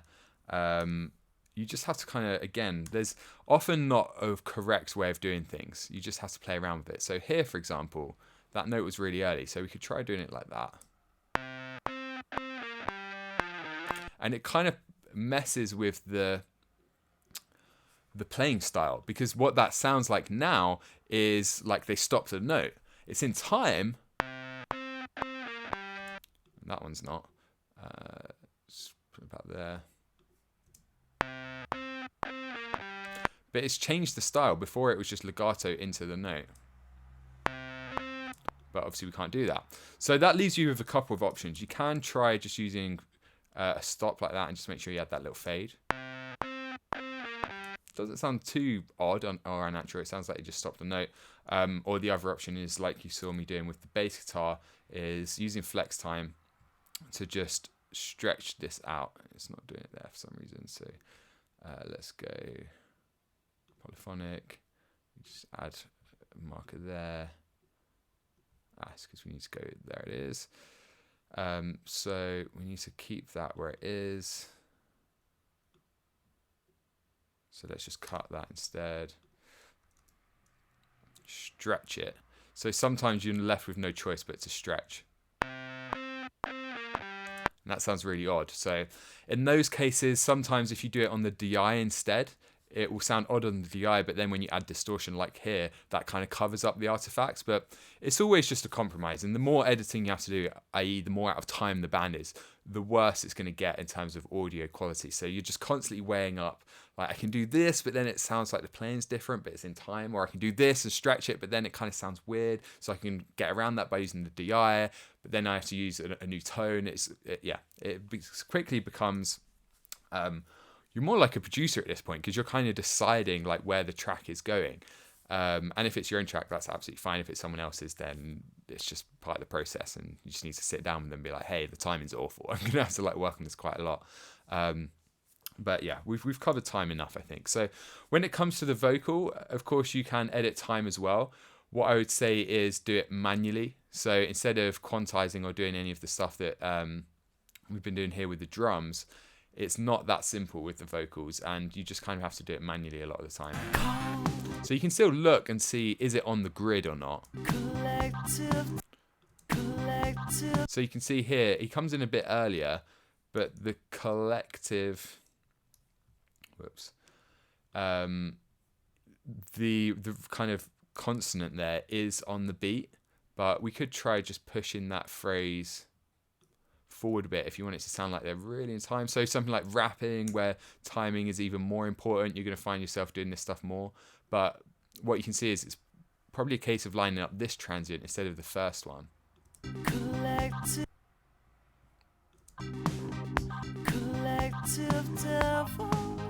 But then again, maybe you don't want it in time, because maybe that's part of the performance. If the drums are in time, the guitars are in time, the bass is in time, that creates a solid foundation, and then the vocals can be a bit sloppier and kind of push and pull on that to enhance the message, enhance the meaning, give it groove. So with the vocals, it really is just a manual process when it comes to timing. But go through, check the timing first before you move on to pitch correction, because then you're done. So what we're going to do now is move on to pitch correction, because this is a big part of the editing process. The vocals are the most important thing, so they need to sound awesome. And again, if you want music to sound professional in kind of like a modern sense, and you want it to sound very finished and polished, we're used to hearing perfectly tuned vocals, so you can't leave any room for sloppiness. Again, it depends on your genre, your personal approach. Like, there's no right or wrong way. But if you want to sound mainstream, then even if the vocal already sounds incredible, it can always be better or more in tune. So I'm going to use Melodyne for this. You can use Logic's built-in ones, Studio One's built-in pitch correction. I prefer Melodyne just because there's less artifacts. Antares Auto-Tune arguably is actually better than Melodyne. I've just always used Melodyne. So that's what we're going to use. So we're just going to hit transfer, and we should be able to use the, let's see.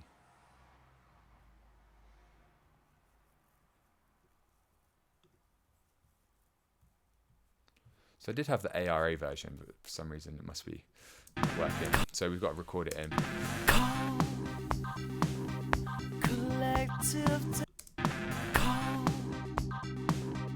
Collective devils that revel for a fight, a light burning through the night, calling us on home. Okay, so we've got the vocal, and this, again, you might see a recurring theme here when it comes to editing. The best way is always manually. If you're going to go through the effort and the time and it's an important track, you just can't be manually going through and fixing stuff. But like with the drums, we can kind of start with a base level of kind of automated fixing, like quantization. And in this case, we can just pitch correct everything to give us that base level. And then we just go through and check, okay, what's still not quite there, or what sounds odd and we need to actually tame it back a bit. So first I'm going to highlight all those notes we just captured, which is that whole verse. And in Melodyne, I just hit this here. In Antares Auto-Tune, it's a slightly different workflow. Same with Logic. But what we want to do is just pull everything, pitch center 100%, so that it's kind of perfectly in pitch. So you can see that just kind of pulls everything tighter. And pitch drift, we're also going to put to 100% as well. And this gives us just a good baseline to work with. Often I use more 90% if I want it to sound a bit more natural. But again, if you want that mainstream sound and you want it to sound really polished, just go 100. That's what we're trying to get, is just perfect pitch. So let's start just going through this. There was definitely a kind of dodgy bit here somewhere, but we'll start just going through this note by note.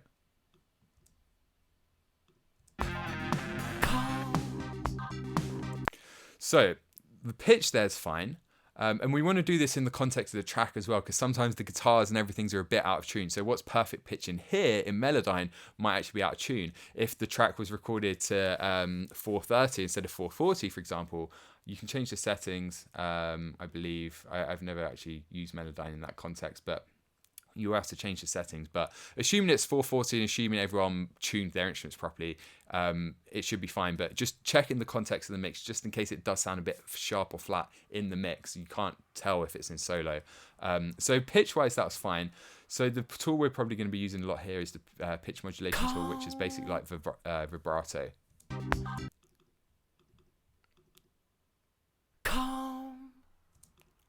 Collective devil. So it just keeps it a bit more. Before it was like that.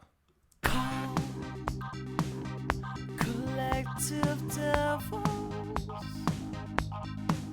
that revel for a fight. So we'll just go through these. Sounding alright. But yeah, we can tighten that up. Collective devils. So that's got quite a lot of character. We could try reducing it, but I feel like that's just part of it. Collective devils. So there is a bit more in pitch. We still keep that that kind of that vibrato that's giving it that really kind of unique quality. That revel. That revel. For that Again here. revel. That revel. For a fight. Again, let's try tightening that For up. a fight. Sounded a bit unnatural. Fight. If in doubt, of course, feel free to solo just to check for artifacts. For a fight. Yeah, that's fine. A light. So that's interesting. He falls kind of flat there. Light. Which again could be seen as emotion, but I think that sounds a bit just out of key. A light. So A light. let's try just brute A force. light. A light. Sounds like it should be more. So when sometimes what you find, and you can see this actually a bit here, kind of a bit of a transient there. A light. And then that's actually sounds a bit Light. Light. A light. A light. yeah, so it was way flat. So let's Light. pull that in and we can fine tune it like this. So let's try just 0. A light. A light. And now it's a bit all over the place, so we go back to the modulation tool. Light. A light. A light. A light. A light. A light. Kind of sounds like it's clipping a little bit, A light. but that's the way it was tracked. Now we can try fine tuning that. A light. A light. And let's check it wasn't distorting without that. A light. A light. A light. Yeah. So A light. this was before. A light. A light. A light. It's much tighter. We might be able to pull that in even more. A light. Cool. So we'll move on from that. A light.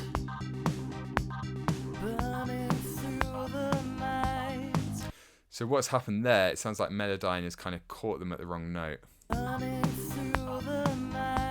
that was the line that particularly stuck out to me listening back to this the first time. Dun, dun, dun, is what it's meant to be. Dun, dun, dun, dun, dun. So it's got that one wrong. Burning through the night. Yeah, chromatic. The night.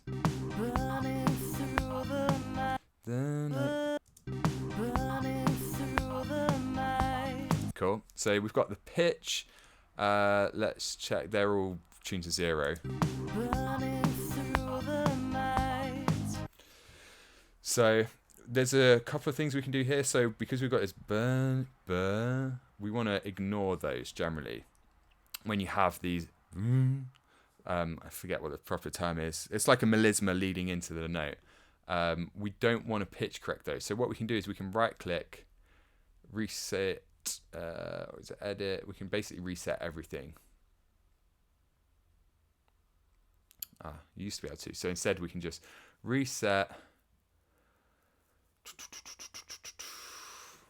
Reset pitch, or maybe because we split it, reset pitch center. There we go. But now it sounds odd.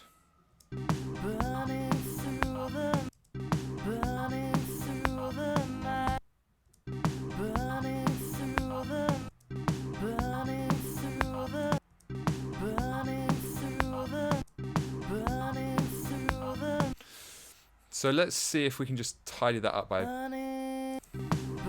getting rid of that vibrato, or kind of just it's not really vibrato, it's just modulation from the actual note.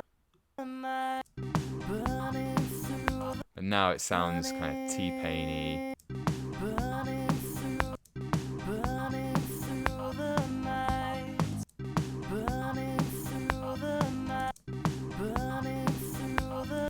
So yeah, this is troublesome because at this point you have to decide between natural and out of tune, or in tune and over the top. And ideally, if we had multiple edits here, multiple recordings, multiple takes, we could comp it. So hopefully, you always want to comp first. If you can find a good take that's perfect, do that. Focus more on comping. Use pitch correction as a last resort if you don't have takes that are any good, or just for nudging a good take right into that sweet spot where it's perfectly in tune.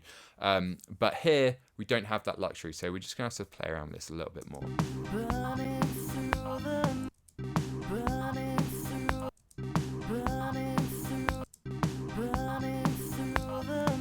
I actually think that sounds a little better.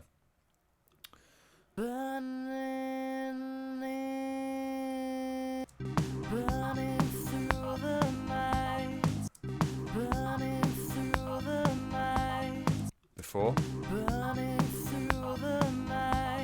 After?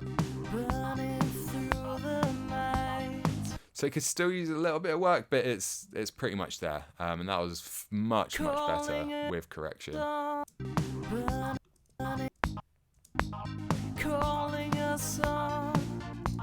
Calling. So maybe we could try separating those so we can add a bit more control to this first bit. Calling us on. Calling us on. Calling us. Calling us on. Calling us on. Calling us on. Calling us on. Yeah, better. So let's finish this off. We may as well. Then we've done a whole verse.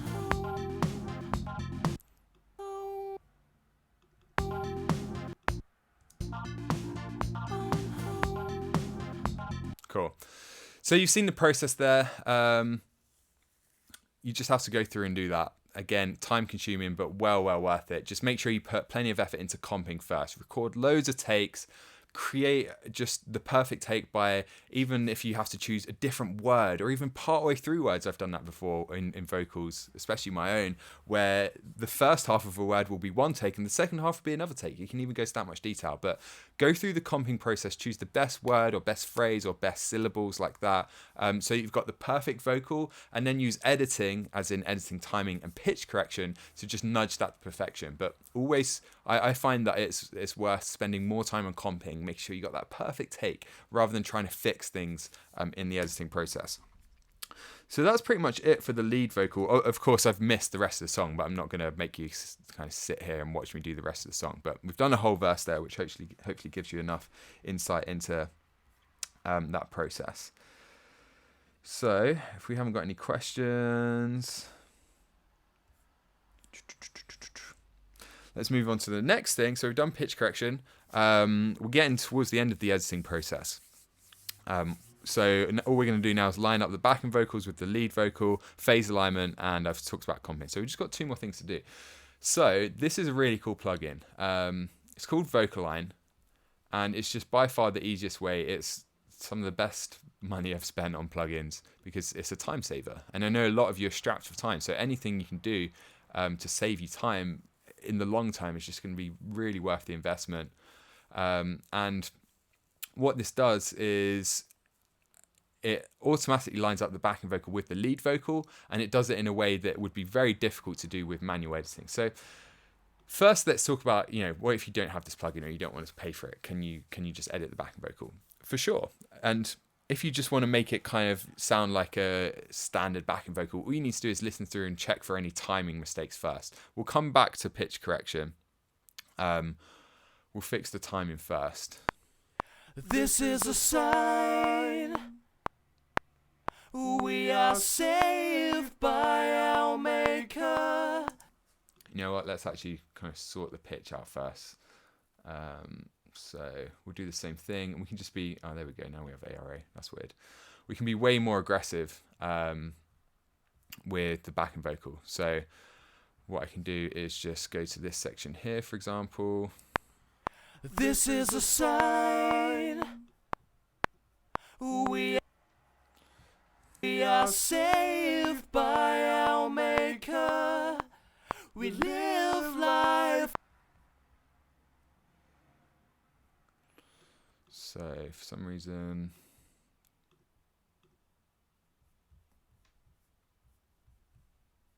wow, that's strange. This is a sign we are. For some reason, ARA is playing up. Basically, ARA means you don't have to record the audio in; it just syncs up. But it seems to be going wrong. So let's just do it like we did with the last one.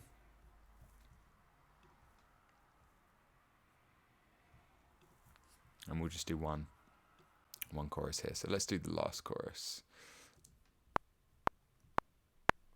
This is a sign. Cool. This is a sign we are saved by our Maker. We live life alive.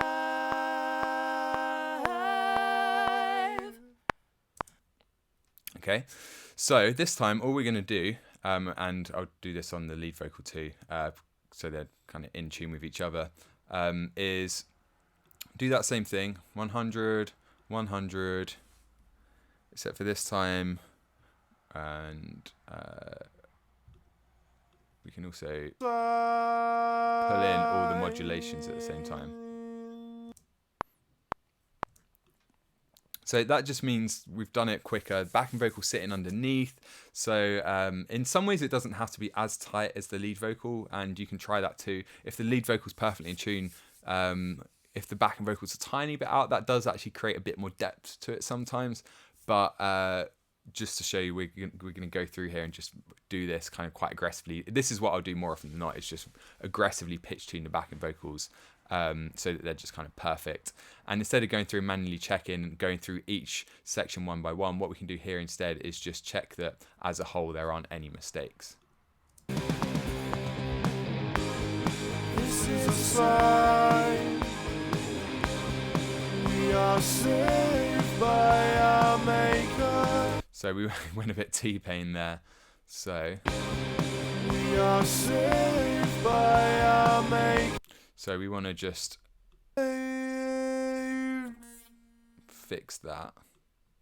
We are saved by, we are saved by, we are saved by, And just pull that note up. we are saved by our Maker.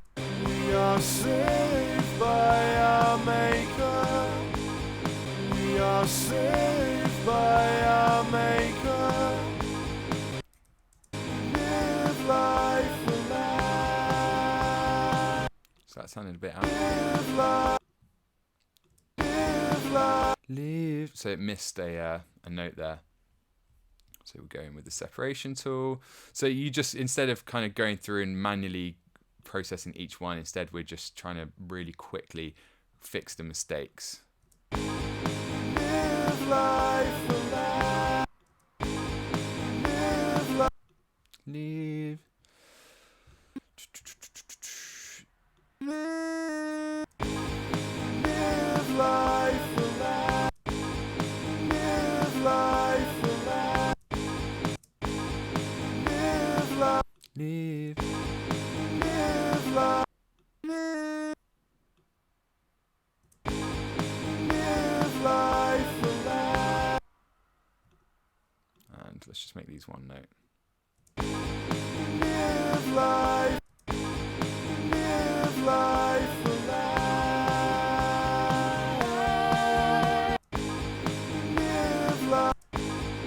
Live life. Live life. So that's the issue. Live life. Live life. Live life. Live life. Live life. Damn. So it's split it at the wrong point. Live Is that an E flat? life.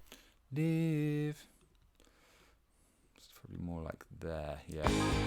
Live life. Live.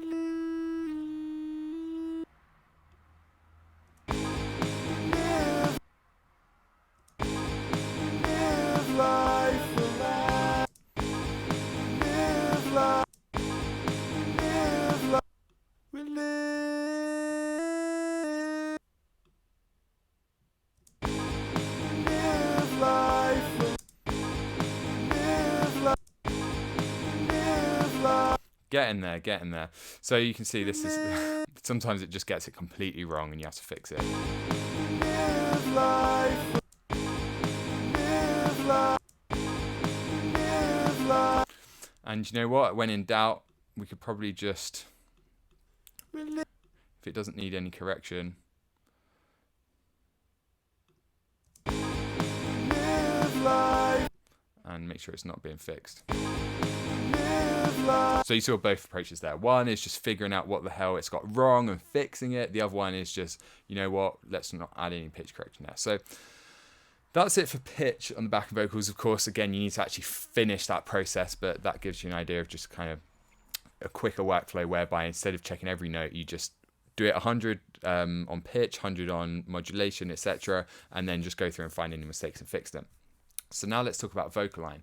So the first step, and just to recap quickly before I do this, you can just go through and fix timing manually. Let's say this note was just, you know, way out of time, and you don't have vocal line. Instead, you could just be like, hey, this note here is really out of time, I'm just going to pull it forward. It's really that simple.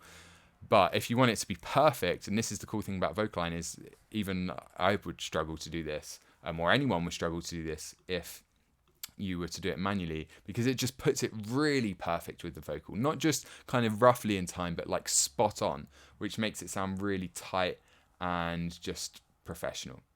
So wrong one. Where have I gone for that?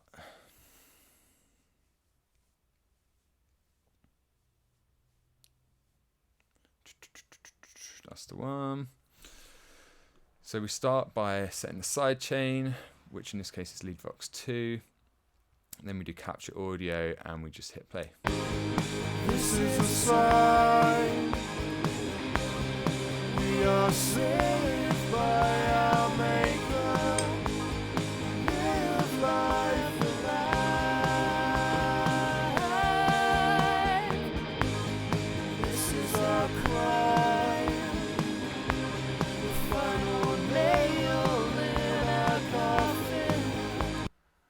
So it captures the audio. Then what we do is just hit a line and it syncs it up perfectly. We hit edit and now it will be just tighter. And we can solo this instead so we can really hear what's going on. This is a sign. So that was after. This is a sign. So you can say, they say is at a slightly different time. This is a sign. This is, the is actually pulled a bit there. If anything, the backing vocal got it right and the lead vocal got it wrong. So that's why it's important to fix all the timing on your lead vocal first. But what you can hear it's done is it's put them, with this engaged, the is will come at the same time.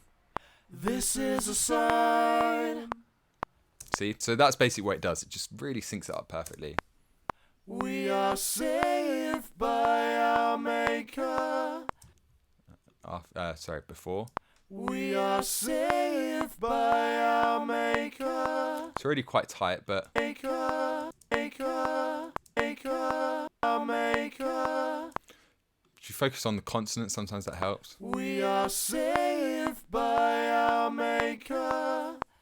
We live. And this phrase here, I think, was, This is our crime. and this is without. This is our crime. Pretty spot on. Let's try this last The one. final nail in our coffin. So the F came at a slightly different time there. Coffin. In our coffin. So let's see if that fixed it. The final nail in our coffin. Yeah, so that coffin was much tighter. So great little tool, makes it really easy to just tidy those up, especially when you've got loads of backing vocals. Here where it's just one, honestly, take it or leave it. If you've got it, it's one of those where very few plugins are like this, but I'll just do it anyway.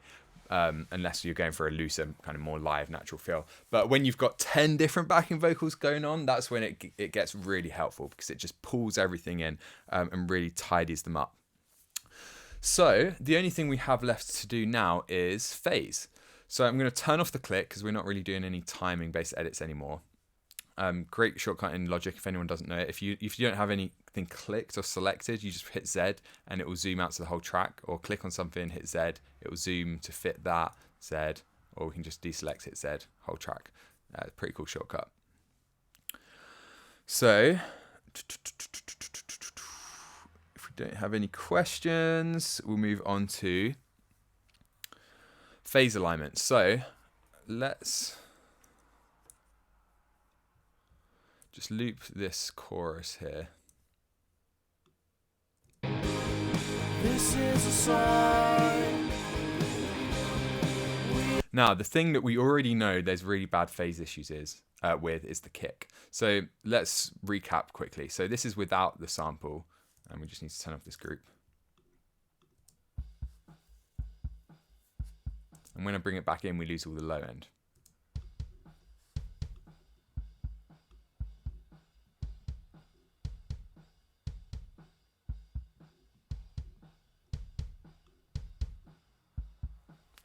Can you hear that? So there are various reasons for this. I mean, these two are probably out of line as well. So sometimes it's the sample is slightly out of line with the trigger, in this case the kick itself, so you can line them up so that they're more perfectly in unison. Other times it's because there's multiple microphones or something. So I think this kick sub we have here is one mic, and then we've got kick in, which, why aren't we hearing that? Trigger. So we've got two mics on the kit, and if they're in slightly different places, what that means is they're slightly out of phase. So brief description of what phase is. It's the relation, it's what's the easiest way to describe it? There's two aspects to phase. There's polarity, and then there's phase differences. Now, phase differences are just where, say you've got two microphones on a guitar amp. I think it's slightly easier to visualize. So you've got one mic that's right up against the grill and the other mic is further back. Well, the sound, because sound travels at a certain speed, not as fast as light, it's slower, the sound is going to hit that microphone that's right on the grill of the amp way before it hits this microphone over here that's like a room mic. And what that means is they're slightly out of phase. There's a slight delay between the two. So let's say there's a 20 millisecond, and probably not for unless it was quite a big difference. Let's say there's a 2 millisecond delay between the two. What that means is when you then combine them, if we look at the waveforms, it means that they're misaligned. And what that does is the peaks in one might align with the troughs in another, and that means they cancel out. That would be reverse polarity or out of polarity. Oftentimes, they're not completely out of phase. They're just a little bit out of phase. So we can zoom in here. Let's see if we can see if these are... So if you zoom right in, what we're seeing here is like the real waveform level. So this kick in is probably closer to the beta, which would make sense. It's kick in, so it's inside the kick, so it's closer to the beta. So the transient's hitting this mic just before it hits this mic. Kick sub, you can see, this is the transient, the positive is here, and the positive is here. So they're not perfectly out of phase. If they were perfectly out of phase, it would look like something like this. That's not perfect. It would be... I'll show you something that's out of polarity in a second. But basically what we want to do is line these up, because if these happen at the same time, they're complementing each other, right? They're peaking at the same time, they're dipping at the same time. That's when we get the best sound. If it's like this, which is how it was because of differences in distance, now they're not working together is the easiest way to describe it. But what's actually happening is like this peak is being directly counterbalanced by either this at 0, because that's kind of pulling this down closer to 0, or here where it's minus, it means it's kind of pulling this to the other side of polarity. So the easiest way to talk about this is we just want these to line up. So there's a number of ways to do this. We could just go to zoom into the waveform like this and manually kind of line it up like so. And they're going to be slightly different because they're different microphones, so the tone is going to be different, but we can kind of see where the transient is and line it up. So that's a bit over there, and then we can move on to the next transient and see if it's about right. Yep. So there you go. So let's now actually give kind of an audio demonstration because you can hear the difference. That's the easiest way to describe it because it just starts to sound weaker. So this is with them at this in phase, perfectly in phase. Maybe not perfectly, but close enough.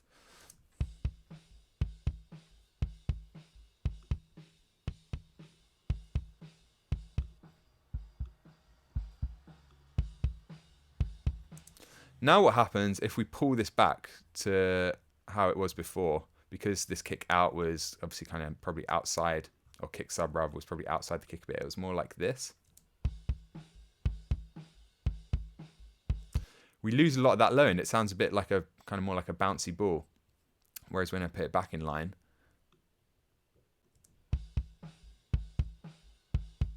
it sounds a bit tighter, a bit more low end. It'll be easier to show you this if I use a plugin. So that's one way to do it, is manually lining up. Another way is with a plugin called Autoline, and that's the way I prefer to do it, because again, it's just another plugin that saves you time. Like that vocal line plugin, you can do it this way manually if you want, but I often find it's better to kind of use a plugin that saves you some time. So they were a bit out of line, like this. So you can see here they're slightly out of line. So this time what we're going to do instead is use a plugin to do it called Autoline, and we put this on receive.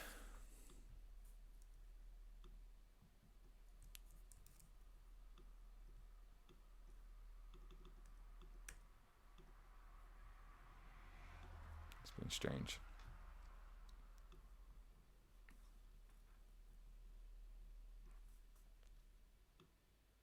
Okay, so we put send.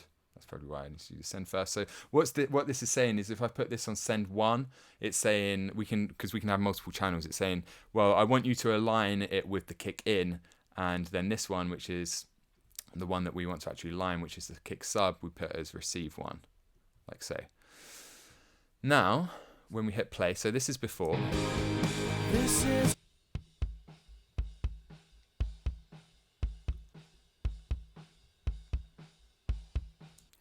Now we hit detect polarity.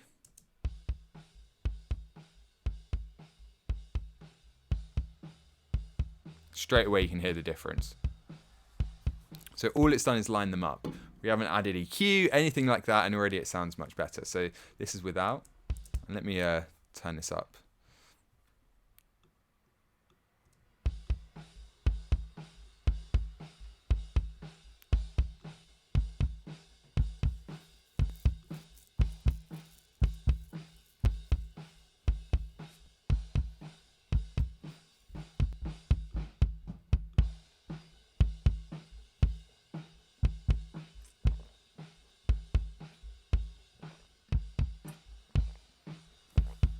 So you can hear the difference. It does sound quite different. Sometimes I often think, oh, you know what, I actually preferred it before. But by all means, you can kind of leave it if you don't want to have it that way. But that's kind of the true nature of the sound. And generally, you end up with more low end. That's the place where you really notice phase issues, is in the low end. So I'm going to adjust this slightly, see if we can kind of fine tune this a little bit more.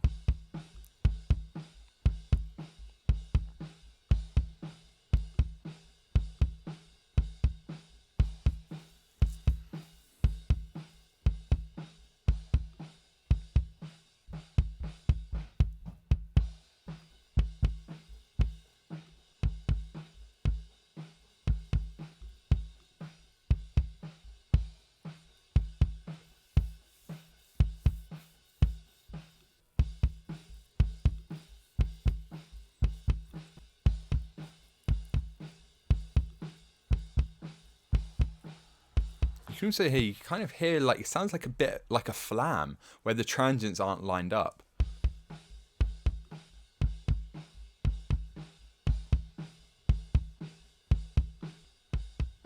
So this is what it would sound like if it was completely out of phase. So if it was the direct opposite, and instead, actually, sorry, the term there is polarity, not phase. And this is where it gets kind of difficult, because online people use the word phase where they actually mean polarity, and polarity where they mean phase. But polarity is different. Phase is like you saw, where they're just slightly misaligned. That means they're slightly out of phase. So it was actually 1.79 milliseconds out of phase, which is the equivalent to 61 centimeters, which is probably about right. So if you had the kick in, kind of pushed right up inside the kick drum, and then the kick sub, they've called it, which was probably outside, or maybe it was one of those kind of weird mics you can put on a kick. I have no idea, but basically it's saying they were probably 60 centimeters apart, which sounds logistical, sounds realistic. But polarity is different. So that's phase. Polarity is when you have two microphones facing each other. So the best example I can give there is snare top and snare bottom. Let's see if we actually have that, because I don't think we do. Here I think we've got we've got two different.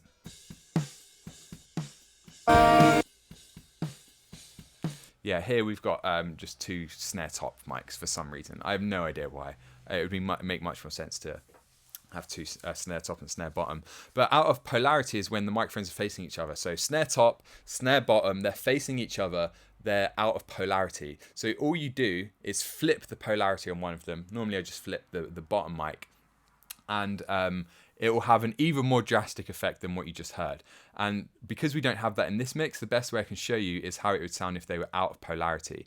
So just remember, if you have mics facing each other, you have to flip the polarity on one of them. So it could be snare top, snare bottom. It could be a guitar amp where you have one mic on the front of the amp and one mic on the back, because sometimes that's a really good technique. You put a mic on the back of the amp where you get a lot of the warmth. So this is how it would sound if it was out of polarity. You lose all the low end. Flip the switch, flip the polarity. If you don't have this plugin, you can just use, for example, the gain plugin. So again, this is where even Logic calls it phase invert. But then when we flip it back, all that low end comes back in.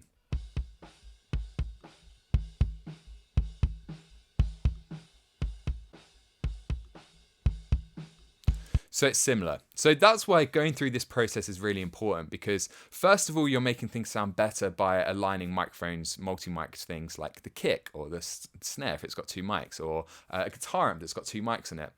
A really good example I can think of where it completely almost ruined the whole track was where it was a live recording. The vocalist was recording vocals and playing guitar at the same time. So they had two mics right in front of them. One was the vocal mic here, a few inches away. The other one was another condenser mic recording their guitar. And because their voice was so loud in the guitar mic, and this microphone was, let's say kind of like 30 to 40 centimeters away, it was really messing with the phase. And for ages, this is a while ago, and I just didn't really understand the importance of this. And for ages, I was playing with EQ because I obviously had that mic up as well, because that was the only mic on the guitar. And I was playing with EQ, just couldn't get the vocal to sound right. As soon as I tried just pushing back this microphone a bit so that they were in phase, so did what you saw there where I aligned the waveforms, all the issues were gone. Suddenly the vocal sounded full, it sounded clear, it didn't sound nasally, and sometimes at points it even sounded kind of like out of phase, or like it had a flanger on it. That's the kind of sound you get sometimes. So that's why this is important. And you can hear there how big of a difference it can make, especially when it comes to flipping that polarity from mics facing each other. Straight away, you just get so much fullness. And instead of battling the track with EQ and trying to fix things with multi-band compression and weird stuff like that, it might just be that it's out of phase, so it's just sounding really odd, and the microphones are actually making the recording work worse. And that's why often it's easier and simpler to record with less microphones, because you have less phase issues. The more microphones you use, the more you have to think about phase, the more you have to spend checking the phase of the tracks when you're editing. Instead, if you just use a mono overhead, for example, like they have here, you don't even have to worry about that. So the next thing you might wonder is, well, should I do this for the whole drum kit then? Do I need to make sure that the overheads are perfectly in phase with the snare? And that's where it does get a bit nuanced, because on one hand, we want to line up the phase so that we're not losing any of the frequencies, because that's essentially what happens. We lose frequencies. But on the other hand, we're used to that in real life. So if you sat, in the room with a drum kit and the snare is slightly further away from you than the kick drum, for example, but you kind of perceive it as one whole sound. Well, if you lined it up perfectly, so if you can imagine, the drum kit was almost like a 2D thing, everything was coming from it at the same time, that actually sound unnatural. We're used to hearing phase relationships in the real world, in an acoustical environment. So let's say, for example, you go through that thought process. You're like, well, if I should do that with the close mics on the snare or the kick, should I also do it with the overheads to make sure the snare is perfectly in phase with the overheads? And the short answer is no, because we're used to hearing the drum kit and everything else with these kind of like intricate phase relationships. And if you did that, instead it would actually make it sound smaller, because with the overheads, the difference in phase is what creates that room sound, what makes the drum sound bigger and realistic. So to give you somewhat of a rule, not so much a rule, but a guideline, you want to check phase on multi-mic close drum, so kick, snare. Toms, rarely you would multi-mic, but in that case, sure. Or multi-mic guitar amps. Any instrument or single drum that's got multiple microphones on it, check the phase. Otherwise, you don't need to do anything. So if the whole band was recorded in one room and you've got bleed from the guitar in the vocal, then unless it's causing a real issue, you would just leave that alone. And again, like I kind of gave that example with the vocalist, like in that case, I adjusted the phase of the acoustic mic because it was really close to them. So it was causing issues with the vocal, and I was prioritizing the vocal over the acoustic. It made the acoustic sound worse because you had the same thing. The acoustic was getting recorded by two mics, but I prioritized the vocal. But that doesn't mean I also, phase aligned the electric guitar amp that was being mic'd up that was 10 meters away. So it is nuanced, but basically if you have multiple microphones on one source, for example, one guitar, one single drum, that's when you would check phase. And if mics are facing each other, check polarity. So without going into too much depth there, because I'd probably go through and do this with the sample as well, because sometimes trigger pads like Slate Trigger or even Logic's built-in feature, they don't get it quite right. So we could then check it with a sample. You know, I will show you that. But besides that, I'm going to stop it there because it would just be the same process for the snare, the same process for a multi-mic guitar amp. You kind of get the workflow now. But let's line up this sample, because that sounds like it's pulling away quite a lot of that low end. So we don't need to set it up again as a send. We can just put it on that same one. Receive, detect polarity. No, we just want delay.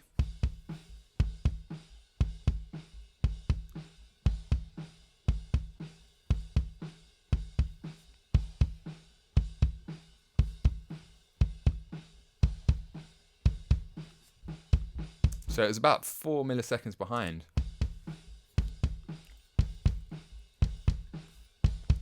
See, now it's actually got it wrong there.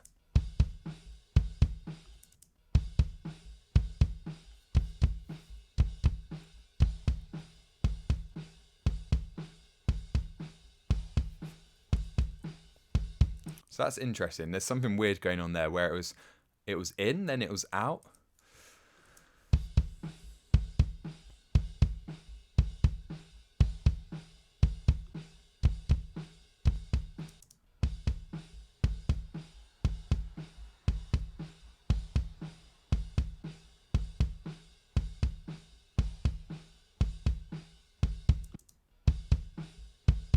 But it definitely sounds better. So yeah, you sometimes have this issue. You can see here it was. I'm slightly concerned about that. It's probably not 4 milliseconds out of time. I mean, again, we could just check if in doubt. It does look quite a bit behind, so we could just move it forward like that. But again, it's because it's a different sample, it's not going to line up perfectly. Because with this, it was the same kick drum, just with 2 mics, so it will line up perfectly. Here it's a sample, so the actual waveform is going to be different, but we just want to make sure the transients line up.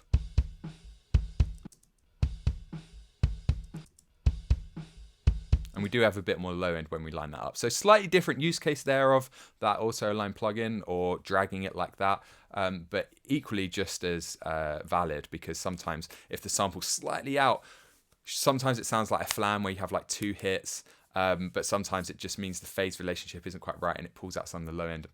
And what you can do instead is also just use utility, is it utility delay, sample delay, and we can just actually just play around with it and do it by ear.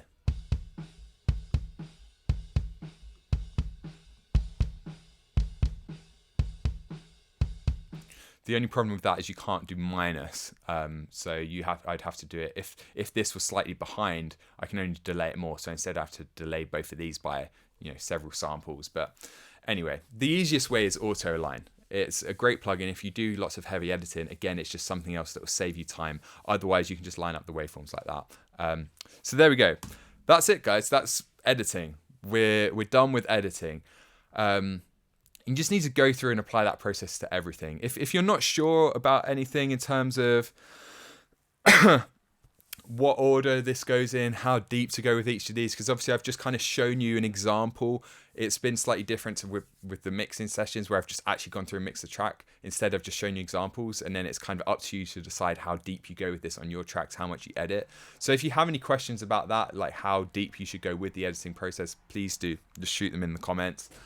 If you're not sure about workflow, so we're going to go back to mix prep. We're going to have a break now, and then we're going to come back, finish up with the mix prep, and then we're done. But if you have any other questions or you're unsure anything related to workflow, as in when should you edit as opposed to what you saw me doing earlier, where I was organizing buses, that kind of stuff. If that was unclear because it's kind of doing both at the same time here, then again, please do let me know in the questions. Just have a think. Over the break period, so we'll take another 10 minutes. Just have a think if there is anything you're unsure about. If you want to ask questions about, come back, drop them in the comments, and I'll address them first. But otherwise, we're done with editing. We'll wrap up with mix prep, and then we'll be done for today. So back here in 10 minutes.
Okay, let's just give it a moment, just check everything is working. So what we're going to be doing now is just wrapping up with mix prep, and I'm going to again have to kind of like power through this quite quickly. I reckon a lot of you hopefully will be familiar with my mix prep process already, and at least the process that I use and kind of recommend. There are many ways of doing mix prep, but I'm going to show you my approach and treat it more like a demonstration, not talk through it as much. Otherwise, I think we'll struggle to get through it in the next kind of hour or so, 50 minutes to leave some time for questions if we have any. So if you want to dive deeper into kind of the theory behind mix prep or want more of an overview on what mix prep is, why it's important, and it is just absolutely vital, then go check out some of the content in the members area. Just search for mix prep or go to the mix prep tag, and you can dive in a bit more there. So what I'm going to do now is just demonstrate it. Just a very kind of brief overview, or at least a reminder, is that mix prep is important for a number of reasons. The main one being it allows you to mix fast. The more you can do before you start mixing, and what I mean by that is before you kind of have all the faders up. So obviously we've been editing here with the faders up. We've been doing some stuff in solo, but the more we listen with the faders up, we listen to everything at once, the more we get used to the track, the less objective we become. We get used to the flaws in many ways. We're not approaching it with fresh ears. So normally what I'd recommend is you record, you edit, and then you just leave the track alone for days, if not weeks, then come back to it with fresh ears, prep the mix, which is what I'm going to show you now. Do as much as you can in the mix prep phase, so that the mixing phase, when you actually start bringing up the faders, adding EQ compression to your whole mix, and EQ compression to the groups, the individual channels, you want to spend as least time possible actually doing that, because that's when you start to become less and less objective. So we're going to try and do most of this in solo. So this is under the guise of, you've been away from this track for several days, several weeks, and you're coming back to it. So you want to avoid listening to the whole track if possible, and instead we're going to focus on just doing things we can do in solo. That's kind of an easy way to think of the prep phase. What are the things we can do that don't require the context? So something like tonal EQ, something like changing the sound of a vocal to sound better, or just to sit better in the mix. You need the context in the mix, those things. So that's mixing. But something like finding room resonances on that vocal to remove them, so that we've got a really clean vocal to start with, or finding ringing drums and getting rid of that ringing so that we just have really clean tracks to start with. That's all mix prep, because that's all stuff that's we can do in solo. It's objective, not subjective. Changing the tone of something, well, that depends on the feel, it depends on the context, depends on the rest of the mix. But just removing some really nasty elements, well, that's pretty objective. You're probably going to do that anyway. So we can even use tools in this mix prep process, which I'm going to show you, like Golfos or Neutron, smart EQs, that kind of stuff. Because this is the more objective side of mixing, where we're finding strong build-ups of frequency and then removing them, we can actually use smart tools to do that for us, because it is objective. A machine, an algorithm, can actually find those issues and reduce them for you. So that's one aspect that a lot of people miss out. And then the other obvious aspects of the mix prep process are more the kind of organizational stuff, like making sure everything's there, making sure your channels are in the right order, they've got the right labels, you can add colors, you can do all your grouping, that kind of stuff, which we already started earlier. So we're going to work through these stages. We're going to go through organization, checking tracks, buses, gain staging, vocal automation, and then we'll end on subtractive EQ. So organization, we've already done a bit of that. We reorganized the channels, we file renamed at the beginning, so they've all got the right names. Colors, I don't really tend to use different colors on the individual channels unless it's a huge project. So something like this, that might actually be quite helpful. So just anything you can do organizationally that's going to help you to navigate the project quicker when you're actually mixing. So we could, for example, chuck all the guitars on one color, chuck the bass on a slightly different color because it's kind of like a guitar, and then we could just put all the percussion on something like that, and then the vocals. So stuff like that is going to help you navigate the project. Why not? Generally though, what I tend to do is just use different colors for my subgroups. So these could all be the same color unless it's a big project, but subgroups, groups, and then effects, generally I'll use a different color. So you saw me set up the groups earlier. So we have subgroups for the lead vocal, snare kick, and I've got a couple of spares there in case I need them. Then we've got the proper groups or group groups, whatever you want to call them, which is like instrument groups. So we've got all the vocals, all the percussions and drums, all the bass, all the guitars, all the keys. And this means we can process them together. We can EQ the keys at once, or the guitars at once, etc. Loads of really useful things setting up this way. Again, it just saves time, and we're going to work backwards through this. So hopefully most of you are familiar with that idea, but when I mix, I generally start on the mix bus, then the group buses, then the subgroups, then the individual channels. And that just saves time, because all the guitars, they'll sound quite similar. If there's a recurring issue, for example, too much low end, a harshness in the upper mid range, we can just do that there. So you saw me do that. So we've done groups. The only other thing we can do in terms of signal flow is set up effect channels. So I have these already set up as part of my template. So I've got like a reverb here, and I've got 2 reverbs, 7th Heaven and Pro R, and I've only just got 7th Heaven actually, and I absolutely love it. Really great plugin. So these tend to change quite often, but to save a bit of time, you can just set these up. The best thing to do really is set up templates, or at least channel presets. So here I actually have channel presets. So even if it's not part of my overall template, I can just create a new channel. Let's say I want to add some reverb to all the vocals. I could just create a new channel, and I could set up manually, or if I have channel presets, I can just load up, say, hey, actually I want my reverb bus, and there it is. Or I could go to my lead vocal, and you can see here I've already got a channel strip preset for the lead vocal. So hopefully, well, the best way is to just set those up, ages ago, and just have it here ready to go. But if you don't have anything like that, then you can just set up those kind of buses now, so that when you want to start sending stuff to a reverb, you just have something you can start working with. There's just so many ways of doing this, but yeah, make it part of your template, or set them up now as part of the mix prep process. Submix. So I just have everything sent to a stereo out, because I use Magic AB for referencing. So I have this as the last channel, last plugin, or almost last, on my output, so that any effects I put before that don't affect the reference track. But if you're not using a plugin, instead you just kind of import your songs here on a reference track, then you need to use a separate stereo out. So send all of these to something and call it mix bus, so that you can add effects to these without affecting the reference track. So that's it for signal flow, buses. Checking tracks, just make sure everything's there. Normally you can just do it visually. If it looks like something's kind of like, oh, is there anything there? You can just boost up the waveform. Yeah, that looks good. This track ends early, but it's because it's only intro, so that's fine. So check all the tracks are there. If you want, you can listen through, see if they're all working properly, but generally you'll notice pretty quickly if something's not working. Then what else have we got? So check levels, gain staging you saw me do earlier. So let's now move on to vocal automation. So a couple of approaches there. Again, not going to spend too long on this, because many of you, if you want to dive deeper into that, just search for automation on the members area. But there's a couple of approaches here. If it's a pop track, you can manually automate the vocal. So I could go through, pull up automation and be like, hey, this word is too quiet, I'm going to pull that down. This bit here is too quiet, bring that up, and just go through, manually do it like this. And you can even do whole phrases like so, or maybe you just want to do it word by word. So that's too loud, that's too quiet. Obviously you should be playing, I'm just kind of showing you how this might look.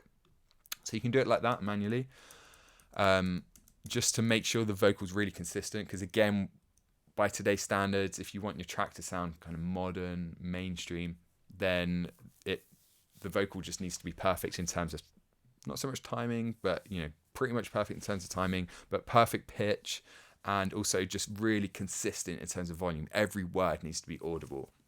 So that's one way to do it. The other way is to use a plugin like Vocal Rider. So I'm going to solo this.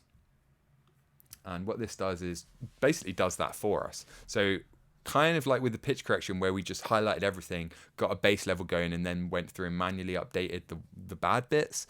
It's kind of like the same approach, but with automation. We can use a plugin like this to get the initial levels down. Calm, collective devils that revel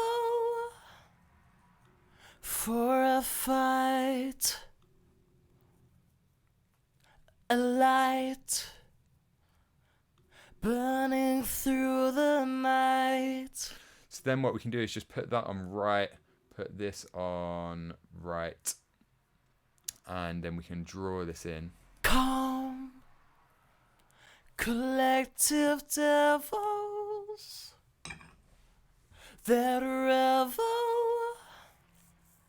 for a fight. And then that gives you a baseline, and then you can be like, hey, that was actually a bit too loud, so let's, get rid of some of those peaks there. Whoops. Like so. No, we just want to turn that down a bit. And let's say that kind of like happened too soon. So if you want, you can just use the draw tool for this. Sometimes that's easier. So we like, that was a bit much, so let's pull that down. You know what, this was a bit much as well. And then actually this word here was a bit too quiet. So then you can go in and kind of do that. So that's another approach. And then the last approach that I wanted to show you was just using a limiter. So we can do something like Fab Pro L. And this is kind of similar. It's just a really quick way of getting a really consistent level on the vocal, but it just also adds loads of aggression to the vocal. So sometimes that's a good thing, sometimes that's a bad thing. Depends what you're working on. If you're working on rock music, metal, stuff like that, then this is quite a good trick actually.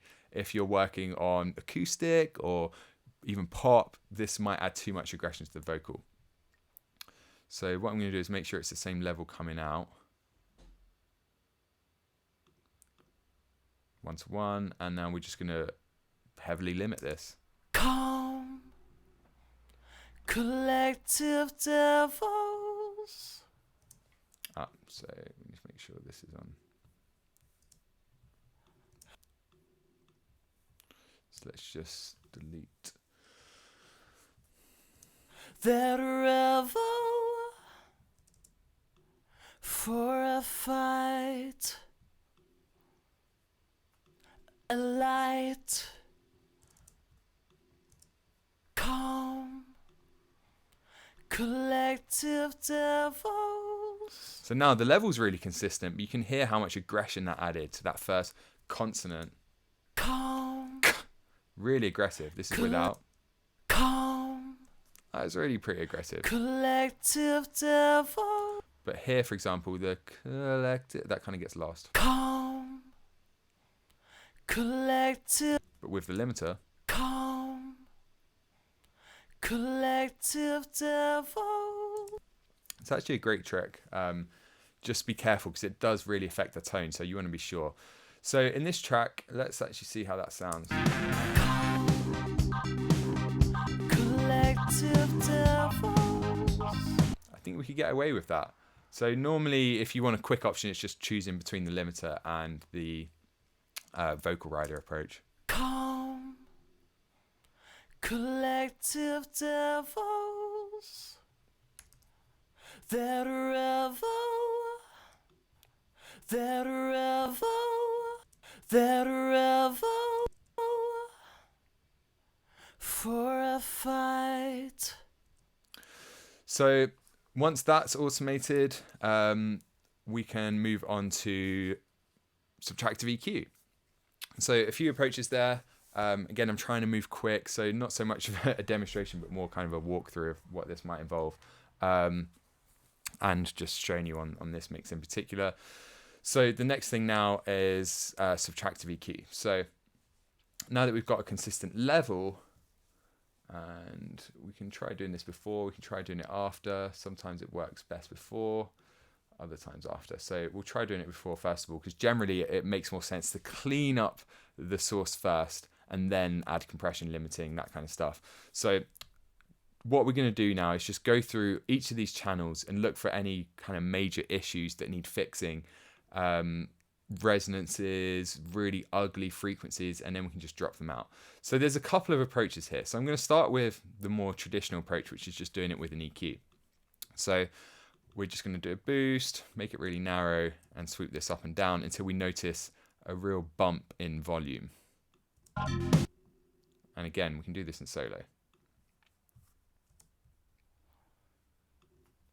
A light burning through the night, calling us on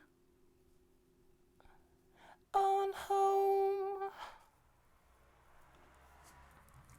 So let's just loop something that's a bit more consistent. Burning through the night, burning through the night, burning through the night, burning through the night, burning through the night, burning through the night, burning through the night, burning through the night. Burning through the night, burning through the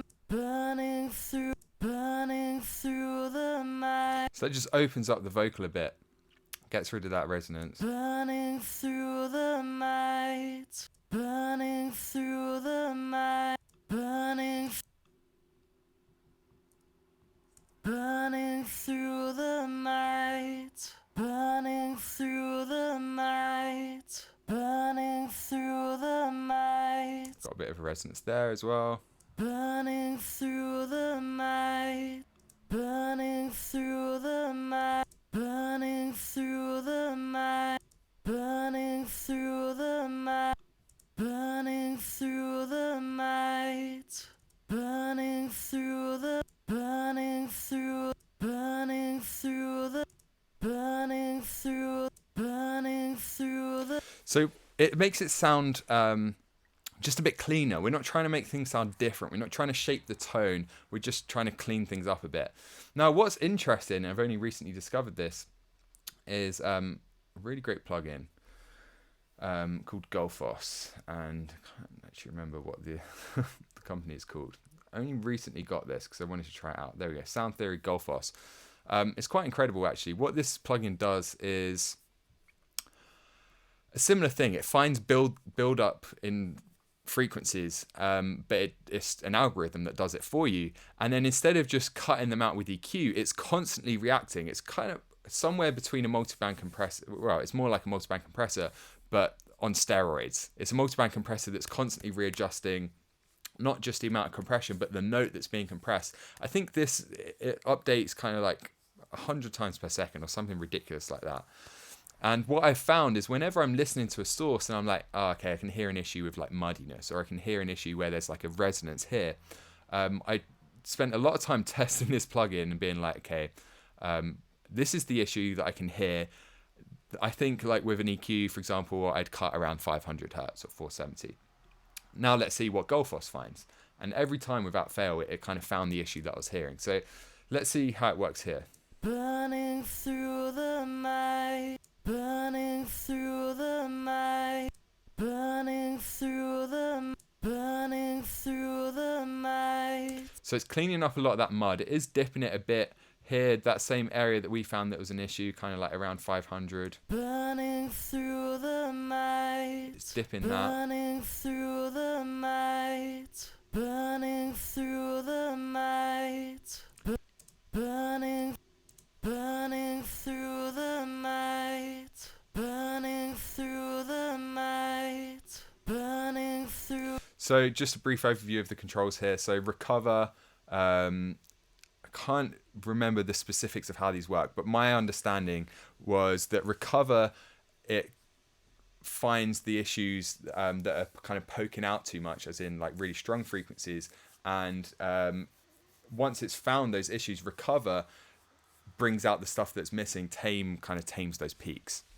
So you just have to find a balance between the two. Burning through the night. So tame should catch that issue that we found more so. Burning through. Yeah, so you can see it's catching through the night. that issue around 500. Burning through the night. Now it is catching some of the actual fundamentals there, which is a shame because that's something I try to avoid doing. But generally it just has a very similar effect. It's just it's kind of crazy how effective it is. Burning through the night, burning through the night. And then bias decides where it leans towards, either tame or recover. Burning through the night, burning through the night, burning through the night, burning through the night, burning through the night, burning through the night, burning through the night. So I prefer to use tame more and quite subtly still, because recover does make it sound different. Burning through the, burning through the. So you can see it's kind of boosting around here. Whereas tame is just finding those issues, and that's what we're trying to do, find those frequencies that are really building up, and then it's reducing them.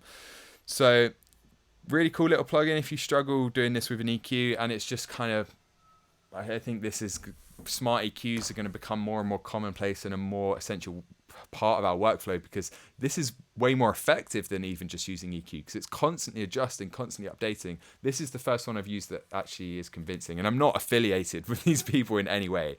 By the way, I'm not trying to like sell this or anything. I just think it's actually quite incredible what it can do, and I think this is probably the future in many ways. So that this is becoming a more and more integrated part of at least my mix prep process, because it's finding those same issues, it's just doing it quicker and more effectively.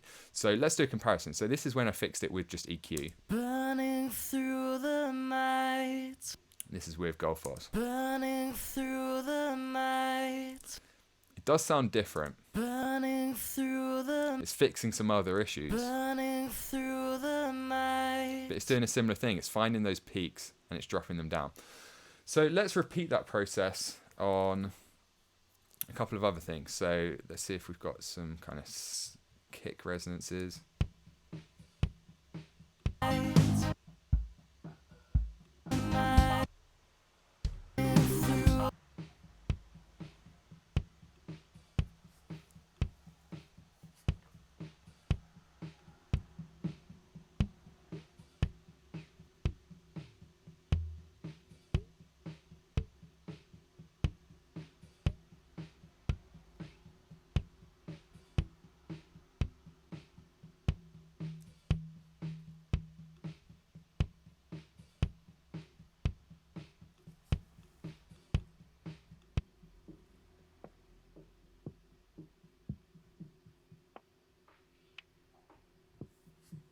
It's actually a really clean kick. Normally there's a strong resonance in a kick, but that sounds great actually. So let's try the other one.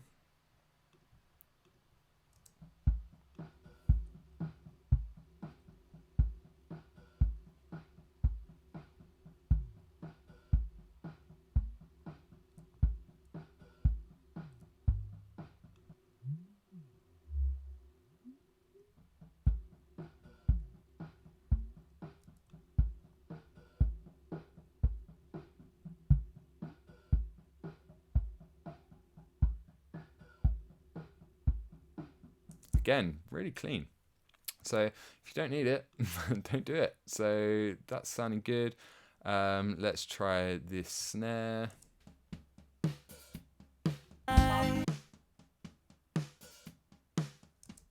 First, we need to decide which one actually sounds better in the mix. We've got two that sound very similar. We only need one.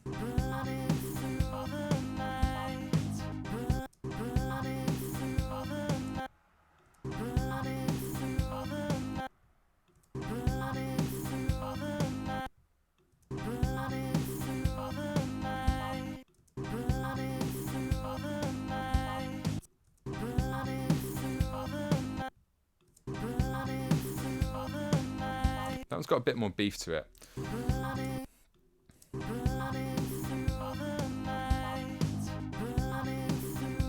So let's see if we can find any resonances there.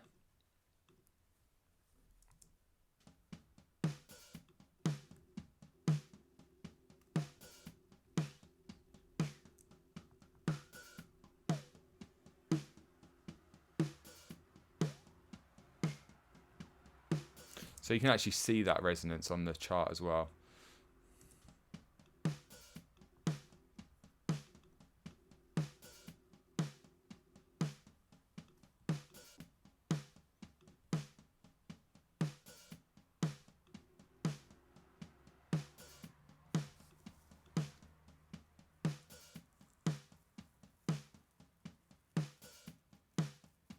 Oh no.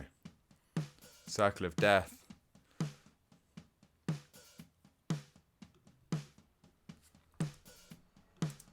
Sorry about this, guys. While that's trying to sort itself out, I really hope this doesn't crash. I've got a couple of questions here, but I imagine it's quite hard to hear me over that.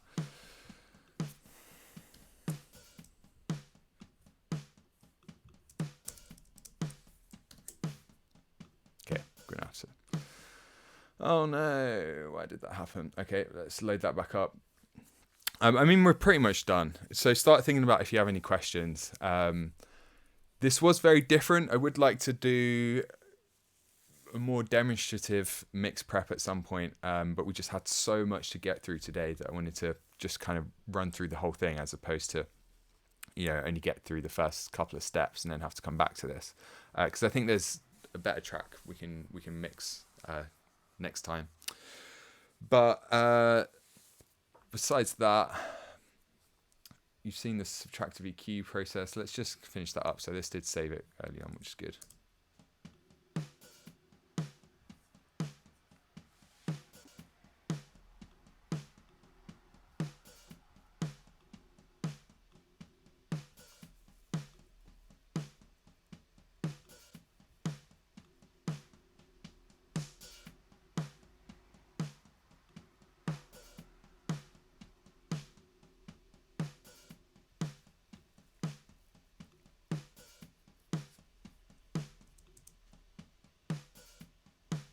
So that just getting rid of that resonance there just created a bit more room for the body of the snare and the crack of the snare.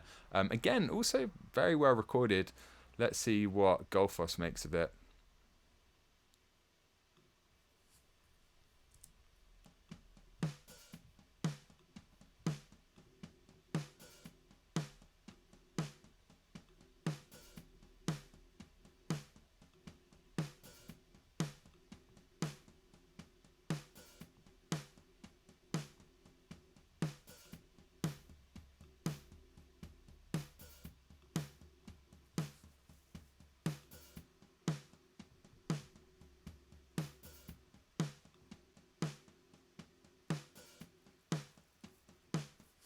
So that doesn't do such a good job there. I prefer the just a normal EQ in that case.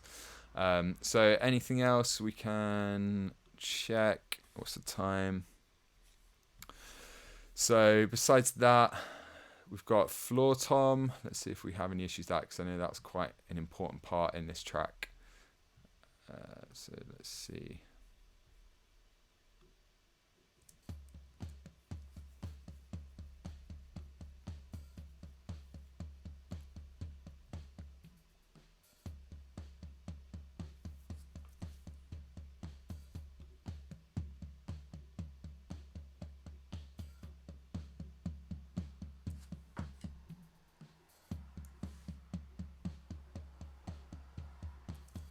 That's quite quiet. Let me turn that up a bit for you guys.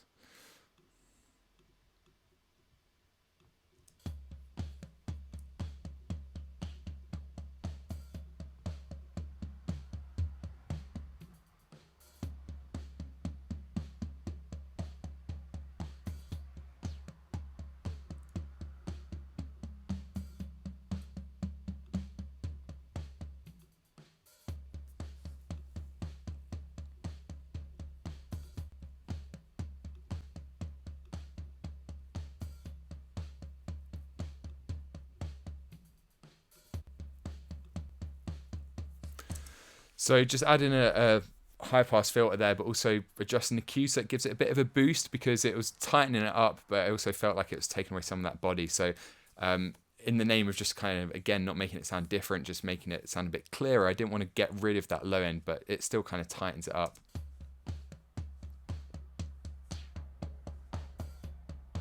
The only other resonance I think we might have is around here.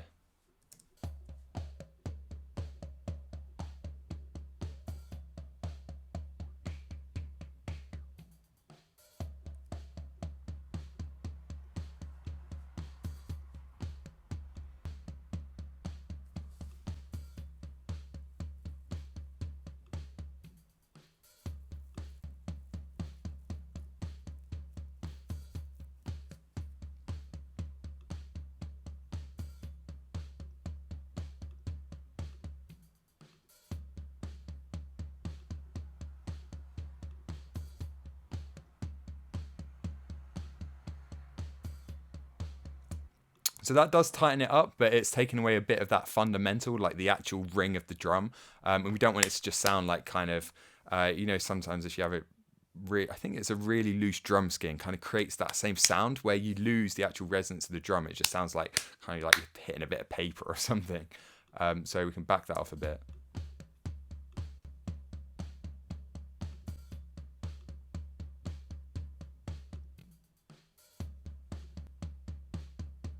But that tidies it up a bit.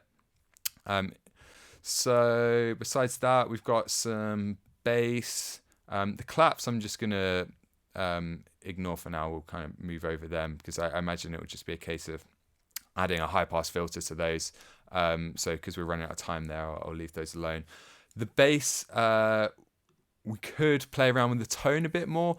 Whether you play with the tone of guitars and basses and, try adding amps, that kind of stuff in the prep phase or in the mix phase is up to you, because it's a good idea to try and get a good sound to start with in the prep phase, because sometimes I've spent an hour and you anyone who's been on the last couple of studio sessions would have seen me tweaking an amp for quite a long time in one of the mixes. So sometimes if I think that's going to be the case, I prefer to do that as part of the mix prep phase so that I've got a solid starting point rather than, being in the heat of the mix and then having to spend 45 minutes just playing around with amp sims until I find a sound I'm happy with. I'd rather do that as part of the prep phase. But equally, if you're recording yourself, what I find is I do that personally when I'm recording and writing the track. I look at different amp sims and find something that works.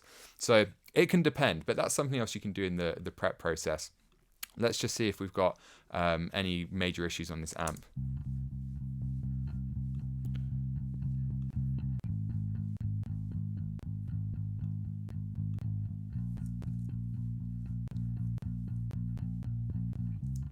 So we never got around to finishing up on that that edit there, but let's just have a listen.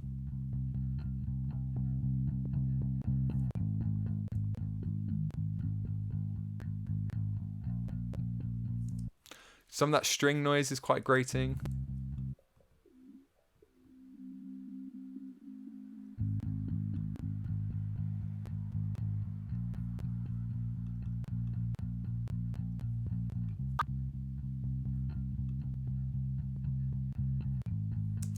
That's about all we can do. It does sound quite almost a bit nasally, but that might be the note that kind of works in the mix, so we don't want to make it sound different in that regard.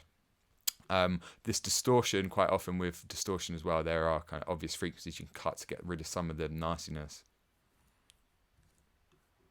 So that's actually here.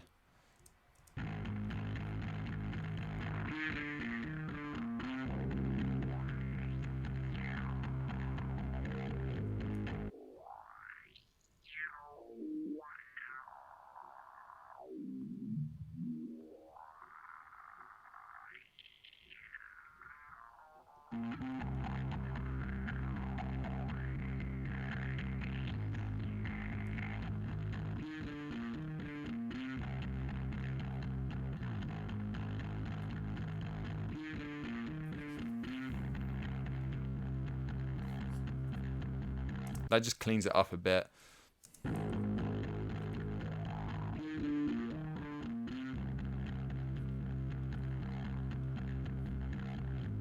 Don't want to be too aggressive though, because that might be the thing again that helps the bass cut out through the mix.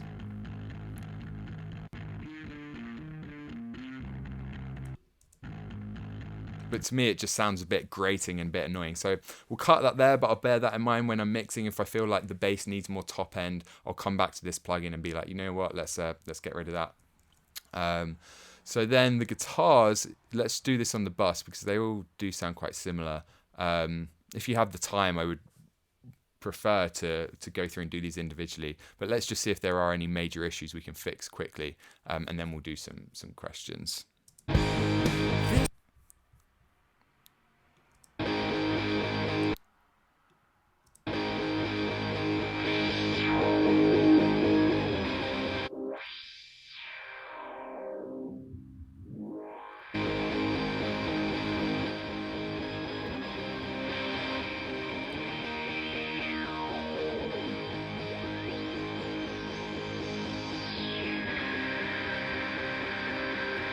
really scratchy there.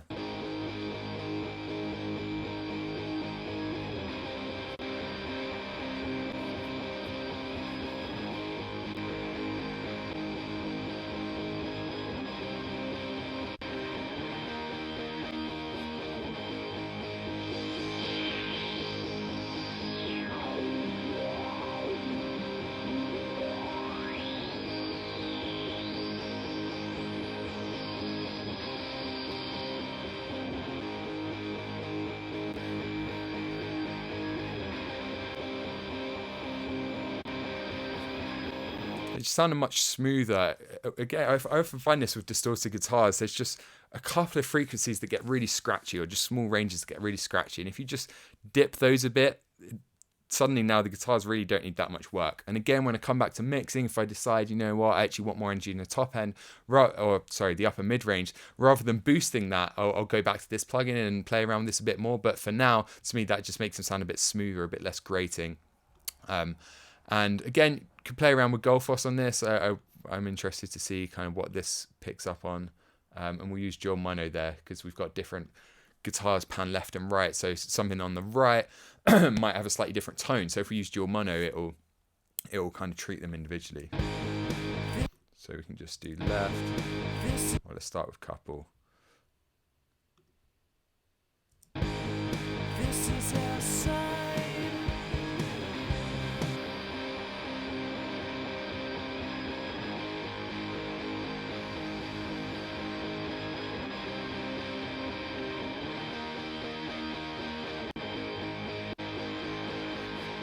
That works really well.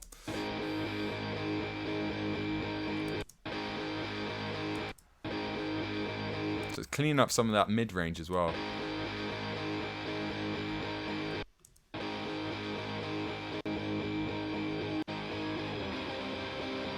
That is making them sound very different though. So it shifts all the energy from the lower mids up to the upper mids. So I'm going to leave that bypass for now. It does sound good, but I'm going to come back to that when I'm mixing and check it in the context of the mix. Remember here, we're just trying to clean things up, not make things sound different or make any decisions that we really need the context in the mix to make. So still a couple more there, the piano, the synth pad, but we are running out of time. So let's just see if we've got any questions. So if you do have questions, drop them in now because we're going to be wrapping up in the next 5-10 minutes, but I'm just going to work through a few of these questions that we've got here, and then we shall call it a day. And thank you very much everyone for sticking around. Next time we'll be going back to mixing, probably going to mix a different track just to keep it fresh, and then I'm working on something that I'm thinking about doing a recording session for as well. So if you want to see the actual recording process, which could be interesting, because again, it's something that personally I'm not the best vocalist, for example, so it takes me a long time to get a vocal I'm happy with. So I'm gonna have to figure out a way to do it whereby it's not a complete waste of your time. Maybe I can do like a here's one I made earlier kind of approach. But next time we'll be mixing. Time after that depends kind of how it works out, but maybe do recording and actually go through and do a whole track review. So far we've worked on we did 2 sessions mixing one track. Here we edited and mix prep this. Next time I think we'll probably mix another track, maybe electronic, just to change it up a bit. Then what I'll do is go back and go through record everything. Once we've kind of done recording, editing, mixing a couple of times, we'll go back, we'll do everything. So recording, editing that same track, prepping that same track, mixing that same track, so you can see the whole process then start to finish.